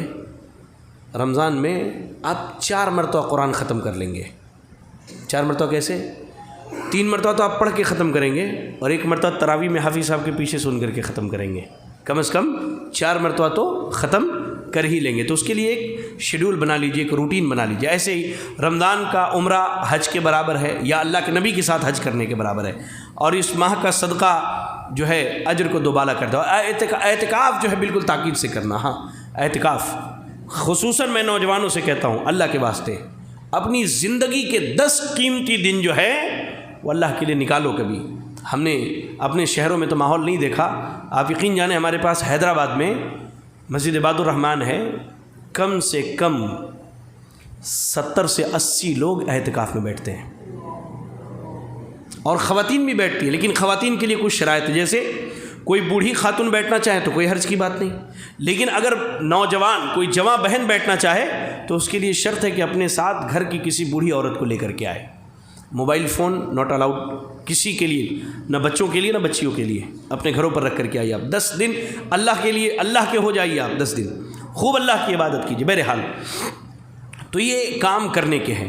کہا کہ اس ماہ کی آمد پر مبارکباد دینے میں کوئی قباحت نہیں. جی ہاں، رمضان کے آنے پر ایک دوسرے کو مبارکبادی دینے میں کوئی حرج کی بات نہیں. نبی صلی اللہ علیہ وسلم صحابہ کو رمضان کی آمد کی بشارت دیتے اور اس کے اہتمام پر ابھارتے تھے. جی ہاں، مبارکبادی دینے کا ہرگز یہ مطلب نہیں کہ اب اس کے کارڈز وغیرہ بنا لیے جائے اور ٹرانسفر کیا جائے. نہیں، مسلمان بھائی سے ملاقات ہوئی، چاند کی خبر ملی، بھائی مبارک ہو، رمضان کا مہینہ آ گیا ہے، دعا کرے آپ میرے لیے، اپنے لیے، کہ اللہ تعالیٰ اس ماہ میں خوب عبادت کی توفیق دے.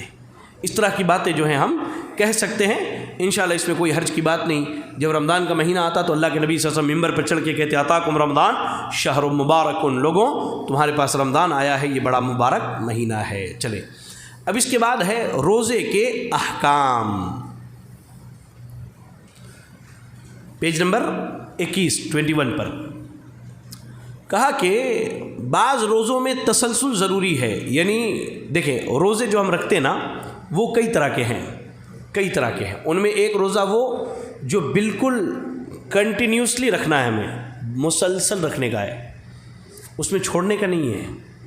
کچھ روزے ایسے ہیں جو کسی خاص دن میں رکھنا ہے. کچھ روزے ایسے ہیں جب مرضی میں آئے رکھ لیجئے، بس سنیچر اور جمعہ کو نہ رکھیں، خاص کر کے سنیچر، ہفتے وہ بات آگے آئے گی بہرحال. تو کچھ روزے جو ہیں مسلسل رکھنے ہیں، جیسے رمضان کے روزے 5 دن رکھ کے 4 دن چھوڑ دیں چلے گا، مسلسل رکھنے ہیں. قتل خطا کے کفارے کے روزے، کسی کو غلطی سے قتل کر دیا، اب اس کو روزہ رکھنا ہے، تو روزے بھی مسلسل رکھنے ہیں. زہار کے روزے، بیوی کو کہہ دیا کہ تم میری ماں ہو، اس طرح کا جو مسئلہ زہار کا ہے، انشاءاللہ کبھی موقع ملا تو اس پر تفصیلی بات کریں گے. رمضان کے دن میں جمع کرنے کے کفارے کے روزے، رمضان کے دنوں میں بیوی سے مل لیا، اب کفارہ کا روزہ ہے، میاں بیوی رکھیں گے، مسلسل 2 مہینے رکھنے ہیں. ایک دن چھوٹ گیا پھر سے 2 مہینہ گننا ہے. ایک دن اگر چھوٹ گیا پھر سے 2 مہینہ، مثال کے طور پہ 2 مہینے 60 دن یا 59 دن کے روزے ہیں، آپ نے 57 دن کے روزے رکھ لیے اور جان بوجھ کے 58 دن کا روزہ چھوڑ دیا، پھر سے 2 مہینہ روزہ رکھنا ہے. ٹھیک ہے، تو یہ روزے وہ ہیں جو مسلسل رکھنے ہیں. اسی طرح جس نے مسلسل روزہ رکھنے کی نظر مانی ہو، کہ اللہ میں 10 روزے مسلسل رکھوں گا یا 10 روزے میں مسلسل رکھوں گی، تو اب اس کو مسلسل ہی رکھنا ہے، بیچ میں چھوڑنے کا نہیں ہے، 10 دن لگاتار رکھنے ہیں. اچھا، بعض روزوں میں تسلسل شرط نہیں ہے، بعض روزے مسلسل نہیں رکھنے، جیسے رمضان کے روزوں کی قضا کر رہے ہیں، فرض روزہ تو مسلسل رکھنا ہے، لیکن قضا کر رہے ہیں، اگر روزے چھوٹے ہوئے ہیں سفر کی وجہ سے، بیماری کی وجہ سے، یا خواتین کے روزے چھوٹے ہوئے ہیں ان کے خاص معاملات کی وجہ سے، تو اس صورت میں کیا ہے، آپ چاہیں تو 1 دن رکھیں، 1 دن چھوڑیں، 2 دن رکھیں، پھر 4 دن چھوڑ دیں، اپنی مرضی پر ہے. حج میں قربانی نہ کرنے کے 10 روزے، ہاں حج میں قربانی نہیں کیا، کفارہ جو لازم ہوتا ہے 10 روزے مسلسل نہیں رکھ رہے ہیں. آپ نے 3 دن وہاں پر رکھ لیا ایام تشریق میں، ہاں ایام تشریق میں روزہ رکھنا منع ہے عام لوگوں کے لیے، حاجیوں کے لیے نہیں. حاجی یہ 10 روزے جو ہے ان میں سے 3 روزے ایام تشریق میں رکھ سکتا ہے انشاءاللہ، کوئی حرج کی بات نہیں، وہ بات ابھی آگے آئے گی. قسم توڑنے والے پر کفارے کے روزے، قسم توڑنے کا 3 روزہ ہے تو آپ لگاتار نہیں رکھنا ہے، آج رکھ لیا، پھر 2 دن کے بعد رکھا، پھر 3 دن کے بعد رکھا، اس میں کوئی حرج کی بات نہیں، یہ جمہور علماء کے نزدیک ہے. اور صحیح قول کے مطابق حالت احرام میں کسی ممنوع چیز کا ارتکاب پر فدیہ کے روزے، ہاں احرام کی حالت میں کوئی کام منع تھا، مثال کے طور پہ مان لیجئے احرام کی حالت میں جو ہے شکار کرنا منع ہے، اب آپ نے شکار کر لیا، تو اب فدیے کا جو روزہ رکھنا ہے، شریعت نے جو اس کی رہنمائی کی ہے، کبھی موقع آیا تو اس پر بھی بات کریں گے، تو وہ روزے بھی مسلسل رکھنے نہیں ہیں، آپ کی مرضی پر ہے، جب چاہیں رکھ لیں، اس میں تسلسل ضروری نہیں. اور مطلقاً نظر کے روزے، اس میں بھی تسلسل ضروری نہیں.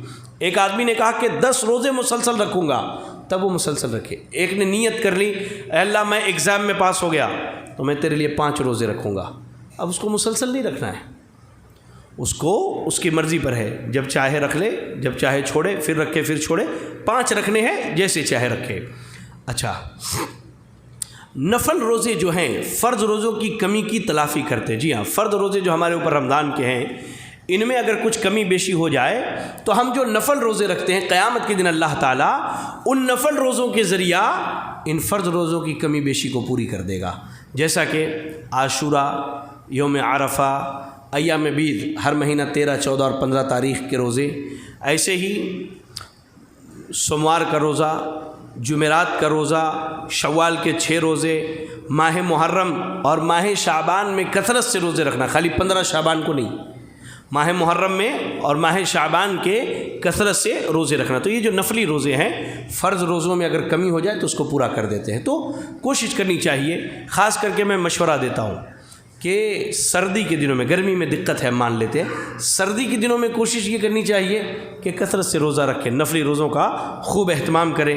کیا پتہ روزوں میں جو کمی ہوئی ہے ہمیں نہیں معلوم، تو اللہ تعالیٰ ان کے ذریعہ پوری کر دے۔ چلے اس کے بعد فرض کے علاوہ صرف جمعہ کو یا صرف ہفتہ کو خصوصاً روزہ رکھنے کی ممانعت آئی ہے۔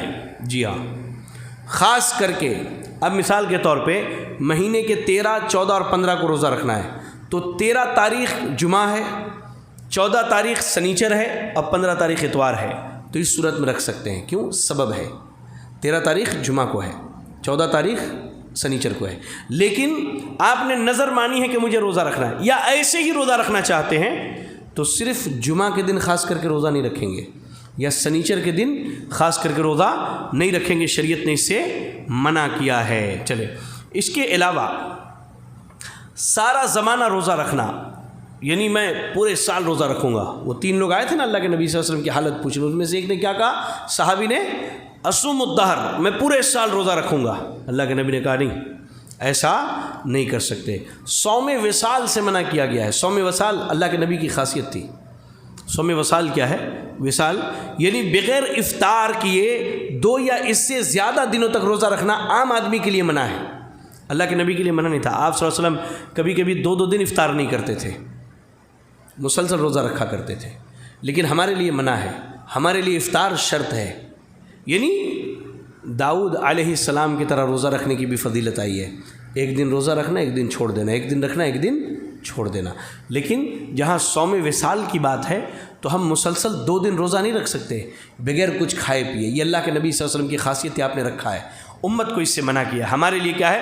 سحری بھی کھانے کا ہے، چلے نفلی روزے میں سحری کا اہتمام نہیں ہو پایا تو کم از کم افطار کرنے کا ہے۔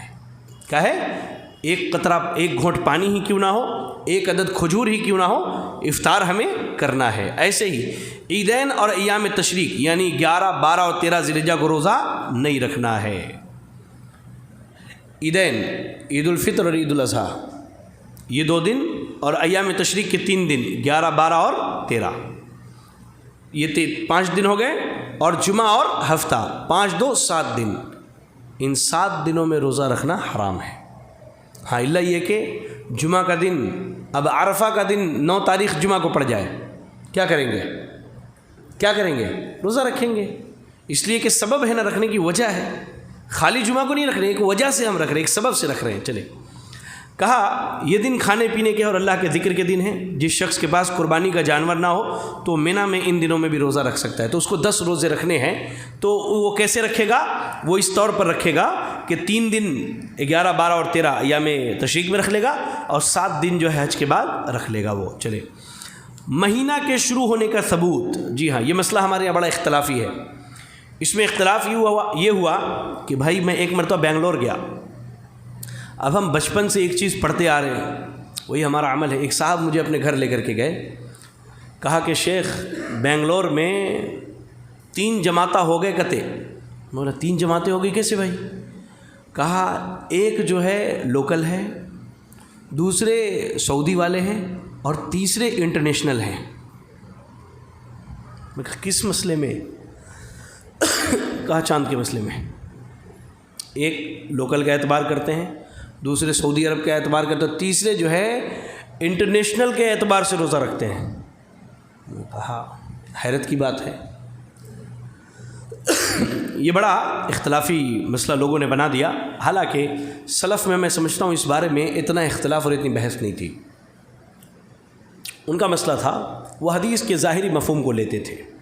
یہاں پہلے مسئلہ سمجھے، اس کے بعد سمجھاتا ہوں۔ ماہ رمضان کا چاند دیکھنے سے رمضان شروع ہوتا ہے، یا پھر شعبان کے 30 دن مکمل ہونے پر۔ جی ہاں، جیسے یہ شعبان کا مہینہ چل رہا ہے، 29 تاریخ کو چاند دیکھنے کا اہتمام کیا جائے۔ اگر چاند نظر نہیں آئے، یا تو بادل کی وجہ سے نظر نہ آئے، یا چاند سرے سے نہ نظر آئے، دونوں صورت میں شعبان کے 30 دن پورے کر لینے ہیں۔ اس کے بعد ایک رمضان سے روزہ رکھنا ہے، چاند نظر آئے نہ آئے۔ چاند کا انتظار نہیں کرنا ہے۔ جس کسی نے چاند دیکھا ہو یا کسی قابل اعتماد سے اس کی خبر ملی ہو تو پھر اس پر روزہ رکھنا واجب ہے۔ جی ہاں، چاند دیکھا یا قابل اعتماد شخصیت سے اس کو خبر ملی، اس پر روزہ رکھنا واجب ہے۔ حساب کے ذریعہ مہینے کی شروعات ثابت کرنا بدعت ہے۔ جی ہاں، کہ نہیں ایسا ہو گیا ویسا ہو گیا، نہیں، 30 دن مکمل کرنے کا ہے، یا 29 تاریخ کو چاند نظر آ جائے یا 30 دن مکمل کرنا ہے، کیونکہ حدیث میں ہے صوموا لرؤیتہ وافطروا لرؤیتہ، چاند دیکھ کر روزہ رکھنا شروع کرو اور چاند دیکھ کر روزہ رکھنا چھوڑ دو۔ جی ہاں، شیخ بن باز رحمۃ اللہ علیہ سے کسی نے سوال کیا کہ ایک آدمی جو سعودی عرب سے باہر رہتا ہو وہ کیسے روزہ رکھے؟ تو انہوں نے حدیث سنا اور سیدھی بات کہہ دی کہ جہاں جو رہتا ہے اپنے اعتبار سے چاند دیکھے اور روزہ رکھے۔ تو جو صاحب مجھے لے کر کے گئے تھے تو ان سے ایسی بات ہوئی، تو جب آپ ورلڈ میپ دیکھیں گے نا، دنیا کا نقشہ ایک گلوب کے اوپر، تو اس میں کہیں آپ کو ایک ریڈ کلر کی لائن دکھے گی۔ ورلڈ میپ میں ایک ریڈ کلر کی لائن بنی ہوئی ہے، دھاری۔ تو اس دھاری کا کیا قصہ ہے؟ وہ پتلی سی دھاری ہے، اور اس دھاری کے بغل میں کہہ لیجئے کہ صرف ایک ندی کا فاصلہ ہے۔ کس چیز کا فاصلہ ہے؟ ایک ندی کا فاصلہ ہے۔ ندی کے اس پار کے لوگ جمعرات کے دن ظہر کی نماز پڑھتے ہیں، اور ندی کے اس پار کے لوگ جمعہ کے دن جمعہ کی نماز ادا کرتے ہیں۔ میں نے ان سے اتنا ہی پوچھا کہ یہ دونوں کس کے اعتبار سے روزہ رکھیں گے؟ یہ دونوں کس کے اعتبار سے روزہ رکھیں گے؟ اس کے ایک دن پہلے چاند نظر آئے گا اور اس کے ایک دن بعد نظر آئے گا، کس کے اعتبار سے روزہ رکھیں گے؟ حدیث ہے، سیدھی سی بات ہے، ظاہر مفہوم ہے۔ چاند دیکھا گیا، خبر ملی، روزہ رکھیے آپ۔ چاند نہیں دیکھا گیا، خبر نہیں ملی، روزہ رکھنا مت رکھیے آپ۔ یہ آسان سا مفہوم ہے میرے بھائی، یہ کیا ہے؟ آسان سا مفہوم ہے۔ اب بعض بھائی کہتے نہیں سعودی عرب کے اعتبار سے رکھیں گے، ٹھیک ہے، آپ سعودی عرب کے اعتبار سے رکھیے، تو عید کی نماز بھی تو سعودی عرب کے اعتبار سے پڑھیے۔ کب پڑھیں گے؟ رات کو 2:30 بجے یا 3 بجے؟ کب پڑھیں گے؟ تو اس میں بہت سارے ایسے مسائل ہیں جو معاملات کو بگاڑتے ہیں۔ بہت زیادہ کٹر پن ہو جانا کسی مسئلے میں انسان کی ذہنیت کو خراب کر دیتا ہے۔ بڑے علماء ہیں، کبار علماء، ان سے ملیے، ان سے رابطہ کیجیے، پوچھیے، مسائل کو سمجھیے۔ اپنی ایک رائے قائم کر کے وہیں کھوٹا گاڑ کے بیٹھ جانا کہ یہی حق ہے، تو پھر یہ غلط ہے۔ اس لیے اللہ کے نبی صلی اللہ علیہ وسلم کی حدیث کو سامنے رکھیں، چاند دیکھیں تو روزہ رکھیں اور چاند دیکھیں تو روزہ رکھنا چھوڑ دیں۔ چلیں، روزہ کس پر روزہ اس کے بعد ایک مسئلہ ہے، لہذا اگر بالغ عاقل امانت دار مسلمان جس کی سچائی اور نگاہ پر بھروسہ ہو اور اس نے دیکھنے کا دعویٰ کیا ہو تو اس کے بعد پر عمل کیا جائے گا۔ جی ہاں، اب ایک شرابی آ کے بول دے کہ ہاں میں نے چاند دیکھا ہے، اس کا اعتبار ہوگا؟ نہیں ہوگا۔ میں عموماً ایک بات کہتا ہوں، شادی بیاہ میں کبھی کبھی نکاح پڑھانے کے لیے بلاتے ہیں، تو کہیں نکاح پڑھانے کے لیے گیا تو ایک صاحب جو ہے 2 گواہ لے کر کے آئے، بیچارے دونوں بغیر داڑھی کے ہیں، بغیر نماز۔ میں کہا، قرآن نے کہا فَاشْهِدُوا ذَوَا عَدْلٍ مِّنْكُمْ، عادل آدمی کو گواہ بنائیے، یہ فاسق ہے داڑھی چھلنے والا، داڑھی کاٹنے والا، کیوں اس کو گواہ بنا رہے ہیں؟ تو گواہی کے معاملے میں کیا ہے کہ دیکھیے کہ وہ بالغ ہو، عقل مند ہو، امانت دار ہو، جھوٹ بولنے والا نہ ہو، امانت دار ہو، مسلمان ہو، عاقل ہے، بالغ ہے، امانت دار ہے، لیکن غیر مسلم ہے تو اس کا اعتبار نہیں ہوگا۔ مسلمان ہو اور اس کے نگاہ پر بھروسہ ہو تو اس کی بات پر اعتماد کیا جائے۔ اگر اس نے کہا کہ میں نے چاند دیکھا ہے تو چلے۔ روزہ کس پر واجب ہے؟ 10واں مسئلہ، ہر بالغ عاقل مقیم اور روزے کی طاقت رکھنے والے مسلمان پر روزہ واجب ہے، بشرطے کہ معنی نہ ہو، جیسے حید و نفاس۔ جی ہاں، عاقل عقل مند ہے، بالغ ہے، مقیم ہے، وہی ٹھہرا ہے، مسافر نہیں ہے اور روزہ رکھنے کی طاقت ہے، بیمار بھی نہیں ہے، صحت مند ہے، روزہ رکھنے کی طاقت ہے تو اس پر روزہ واجب ہے، چاہے مرد ہو یا عورت ہو۔ ہاں، اگر روزہ رکھنے سے روکنے والی چیزیں جیسے سفر میں ہے، بہت زیادہ بیمار ہے یا حید و نفاس کی حالت ہے تو اس صورت میں روزہ نہیں رکھنا ہے۔ 3 علامتوں میں سے کسی ایک کے ذریعہ بلوغت ثابت ہوتی ہے۔ جی ہاں، کسی کے بھی اندر یہ 3 علامتیں پائی جائیں تو وہ بالغ شمار کیا جاتا ہے، یا تو منی کا خارج ہونا، یا احتلام کے ذریعہ، یا کسی اور طریقے سے شرمگاہ کے قریب، یا تو احتلام کے ذریعہ منی خارج ہو یا کسی اور طریقے سے، ایسے ہی شرمگاہ کے قریب سخت بالوں کا اگنا یا 15 سال مکمل ہو جانا، یہ 3 علامتیں ہیں، یا تو احتلام ہو، یا شرمگاہ کے قریب سخت بال اگ جائیں، یا بندے کی عمر جو ہے 15 سال ہو چکی ہو۔ اور عورت کے لیے مزید ایک علامت ہے، وہ یہ کہ حیض کا آنا، حیض کا آنا، جو حیض آئے تو بالغ ہو جاتی ہے، اب چاہے 10 سال کی عمر میں آئے یا 15 سال کی عمر میں آئے، ٹھیک ہے، اب اس کے اوپر روزہ فرض ہو جاتا ہے۔ صفحہ نمبر 23 پر مسئلہ نمبر 11 دیکھیں، بچہ 7 سال کی عمر میں روزہ کی طاقت رکھتا ہو تو اسے روزہ رکھنے کا حکم دیا جائے۔ بعض اہل علم نے کہا کہ اگر 10 سال کی عمر میں روزہ نہ رکھے تو اسے مارا بھی جائے جس طرح نماز ترک کرنے پر مارا جاتا ہے۔ ایک چیز یاد رکھیں، اگر بچہ روزہ رکھے تو اس کا فائدہ ماں باپ کو ہے۔ کس کو ہے؟ ماں باپ کو، اور اس بچے کو بھی۔ کہا روزے کا اجر بچے کو اور والدین کو تربیت و تعلیم کا اجر ملے گا۔ بچہ روزہ رکھے گا اسے روزے کا اجر ہوگا، اور ماں باپ کو کس چیز کا اجر ہوگا؟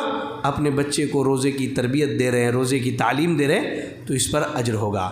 ربیع بنت معوذ رضی اللہ تعالیٰ عنہ کہتی ہیں کہ جب عاشوراء کے روزے فرض ہوئے تو ہم اپنے بچوں کو روزہ رکھواتے اور روئی کے کھلونے بناتے، جب وہ کھانے کے لیے روتے تو ان کے سامنے کھلونے رکھ دیتے، یہاں تک کہ کھیلتے کھیلتے افطار کا وقت ہو جایا کرتا تھا۔ بات سمجھ میں آئی؟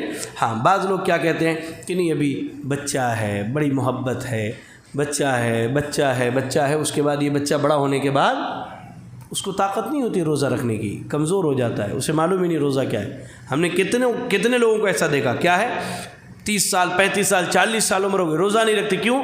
شیخ روزہ رکھے تو گر کے بے ہوش ہو جاتے ہیں۔ عادت نہیں دلائی نا۔ اگر بچوں کو عادت، آپ گھر میں ماحول بنائیے۔ میں اپنی بہنوں کو کہتا ہوں، آپ کے گھر میں 5 بچے اعلان کر دیجئے، اس سال جو سب سے زیادہ روزے رکھے گا سب سے بہترین گفٹ اس کو دیا جائے گا۔ بچوں میں جذبہ پیدا ہوگا، اور دیجئے، خالی وعدہ نہیں، دیجئے اس کو، تاکہ دوسرے بچوں کے اندر جذبہ پیدا ہو، ٹھیک ہے؟ تو بچوں کو روزہ رکھوانے کی کوشش کرنے کی ضرورت ہے۔ چلیں مسئلہ نمبر 12، کافر اگر مسلمان ہو جائے یا بچہ بالغ ہو جائے یا پاگل آدمی کو افاقہ ہو جائے تو بقیہ دن کھانے پینے سے بچے رہنا ان پر ضروری ہے۔ جی ہاں، اب ایک کافر جو ہے رمضان میں دن میں 12 بجے اسلام قبول کرتا ہے تو اب اس کی ذمہ داری ہے کہ افطار تک وہ کھانے پینے سے رکا رہے۔ یہ اس کا روزہ شمار نہیں ہوگا، لیکن شرعی قانون ہے کہ رکا رہے۔ اب 12 بجے دن میں جو ہے کسی کو پتہ چلا کہ وہ بالغ ہو چکا ہے، جیسے کسی کو احتلام ہوا 12 بجے دن میں، وہ نہا دھل لے اور اس کے بعد بقیہ وقت کیا ہے، کھانے پینے سے رکا رہے۔ ایک آدمی بالکل بیماری کی وجہ سے پاگلوں کی حالت ہے، لیکن اچانک دن میں 2 بجے اس کی طبیعت بالکل ٹھیک ہو جاتی ہے، اب کیا ہے، وہ پورے دن کھانے پینے سے رکا رہے گا، ٹھیک ہے؟ اس لیے اب ان پر روزہ واجب ہو گیا ہے۔ رمضان کے جو روزے پہلے گزر گئے ہیں اس کی قضا ضروری نہیں۔ اب 10 رمضان کو کوئی مسلمان ہو، 15 رمضان کو کوئی بالغ ہو، 25 رمضان کو کوئی پاگل آدمی ٹھیک ہو جائے تو ادھر جو روزے گزر گئے ان کی قضا اس کے اوپر نہیں ہے، کیونکہ اس پر وہ فرض ہی نہیں تھے اس وقت۔ اب جو 5-6 دن جو بچے ہیں اگر وہ روزہ رکھے تو انشاءاللہ اس کو رکھنا ہے اور اس پر اس کے لیے اجر ہے۔ چلے، پاگل پر کوئی مواخذہ نہیں، پاگل آدمی پر کوئی مواخذہ نہیں۔ اللہ کے نبی صلی اللہ علیہ وسلم نے فرمایا رفع عن امتی، اللہ معاف کرے، اللہ کے نبی صلی اللہ علیہ وسلم نے فرمایا میری امت میں 3 لوگوں پر سے اللہ نے قلم کو اٹھا لیا ہے۔ ایک سونے والے پہ کوئی شرعی حکم نہیں ہے، دوسرا کیا ہے، پاگل، پاگل پر کوئی شرعی حکم نہیں، تیسرا بچہ یہاں تک کہ بالغ ہو جائے، اگر کوئی پاگل ہے تو اس کا کوئی مواخذہ نہیں ہے، چلیں مسئلہ نمبر 14 دیکھیے، رمضان کے دوران جس کا انتقال ہو جائے تو اس پر یا اس کے وارثین پر بقیہ ماہ کی کوئی ذمہ داری نہیں ہے۔ بات سمجھ میں کیا ہے؟ ایک آدمی ماشاءاللہ روزہ رکھ رہا ہے، اچانک جو ہے 15 رمضان کو اس کی موت ہو گئی، تو اب ایسا نہیں ہے کہ بعد میں اس کے وارثین اس کے بقیہ 15 دن کے روزہ رکھیں گے۔ ہاں، وارثین روزہ رکھیں گے، کون سا روزہ رکھیں گے وہ انشاءاللہ آگے تفصیل آئے گی، لیکن یہ مسئلہ سمجھ لیجئے کہ ایک آدمی روزہ رکھ رہا ہے، اچانک 15 رمضان کو بیمار ہو گیا، اس کی موت ہو گئی اسی دن، اب جو بقیہ 15 دن بچ گئے اس کے وارثین کے لیے ان دنوں میں روزہ رکھنا ضروری نہیں ہے۔ چلے، جسے رمضان کے روزے فرض ہونے کا علم نہ ہو یا روزے میں کھانے اور جمع کرنے کی حرمت کا علم نہ ہو تو اکثر علماء کے نزدیک اسے معذور سمجھا جائے گا۔ جی ہاں، اب مثال کے طور پہ ایک آدمی ایسی جگہ رہ رہا ہو جس کو پتہ ہی نہیں کہ رمضان شروع ہو چکا ہے، ہوتا ہے، آپ کو حیرانگی ہوگی۔ ہمارے یہاں ایک باورچی ہیں، ان کا نام ہے فیروز، للکو باورچی کے نام سے مشہور ہے۔ تو وہ ایک مرتبہ سعودی عرب میں کہیں کام کر رہے تھے، کفیل نے دیہات میں بکریوں کے ساتھ رکھ دیا۔ اچانک ایک صبح کفیل نئے کپڑے لے کر کے آیا، لا کے کہا کہ فیروز مبروک صباحً عید، صبح میں عید ہے۔ بولا عید ہے صبح میں؟ رمضان کب آئی؟ کہا معلوم نہیں مجھ کو۔ تو ہوتا ہے کبھی کبھی انسان ایسی جگہ پر ہوتا ہے کہ اسے ان چیزوں کا علم نہیں ہو پاتا ہے۔ اب آپ کہیں گے کہ موبائل فون ہے، ایک دن کے لیے ایک مرتبہ واٹس ایپ بند ہوا تھا، سارے کے سارے پریشان ہو گئے تھے۔ تو کبھی ایسے بھی حالات ہوتے ہیں، یہ چیزیں نہیں میسر ہوتی ہے، تو اس صورت میں جس کو علم نہیں ہے وہ معذور ہے، وہ معذور ہے۔ ایسے ہی روزے کی حالت میں کھانے پینے سے روزہ ٹوٹ جاتا ہے یا بیوی سے ملنے سے روزہ ٹوٹ جاتا ہے، کسی کو نہیں معلوم ہے تو انشاءاللہ وہ معذور ہے۔ اگر اس طرح کے لوگ قابل عذر ہوں، یعنی نو مسلم ہے بالکل، اس کو معلوم ہی نہیں کہ روزہ رکھنے کا اب ان کے ہاں روزہ کیا ہوتا تھا کہ جوس پی سکتے ہیں، پھل کھا سکتے ہیں، خالی آگ پہ پکی ہوئی چیز نہیں کھائیں گے، ان کے ورت میں یہی ہوتا ہے۔ اب بیچارہ وہی سیکھ گیا، اس کو نہیں معلوم ہے، اس مسلمان ہو گیا، رکھ لیا۔ اگر نو مسلم ہے یا وہ مسلمان جو دارالحرب میں رہتا ہو جہاں اس کو روزہ رکھنے پہ پابندی ہو بالکل، اس صورت میں وہ معذور ہے۔ یا کافروں کے درمیان پروان چڑھا، پوری زندگی غیر مسلموں کے درمیان گزارا ہے، وہ ہولی بھی کھیل لیتا، وہ دیوالی بھی منا لیتا، یہ چیزیں جو ہیں۔ لیکن جو مسلمانوں کے درمیان رہے ہیں اور مسلمانوں کے درمیان جو رہے ہیں تو مسئلہ معلوم کرنا اس کے لیے ممکن ہو تو پھر وہ معذور نہیں۔ جی، اگر کسی کو مسئلہ نہیں معلوم ہے، چاہے وہ نو مسلم ہو یا دارالحرب میں رہتا ہو یا غیر مسلموں کے درمیان رہتا ہو جہاں اسلام کا کوئی تصور ہی نہیں، کوئی نام لیوا ہی نہیں، تو اس صورت میں وہ معذور ہے انشاءاللہ۔ لیکن کیا ہے، اگر مسلمانوں کے محلے میں رہتا ہے تو اس کی ذمہ داری ہے کہ مسئلہ پوچھے اور اس پر عمل کرے۔ چلے سبحان اللہ، آج کی یہ پہلی نشست جو ہم نے مکمل کی اور تقریباً 25 صفحات ہم نے پڑھ لیے ہیں، اور آگے جو ہے کچھ صفحات ہیں، اللہ نے چاہا تو ہم اس کو مزید پڑھیں گے۔ عشاء کے فوراً بعد سب کو بیٹھنا ہے، ٹھیک ہے نا؟ چلیں، ایک چھوٹا سا سوال ہے میرا، باتیں سمجھ میں تو آ رہی ہیں؟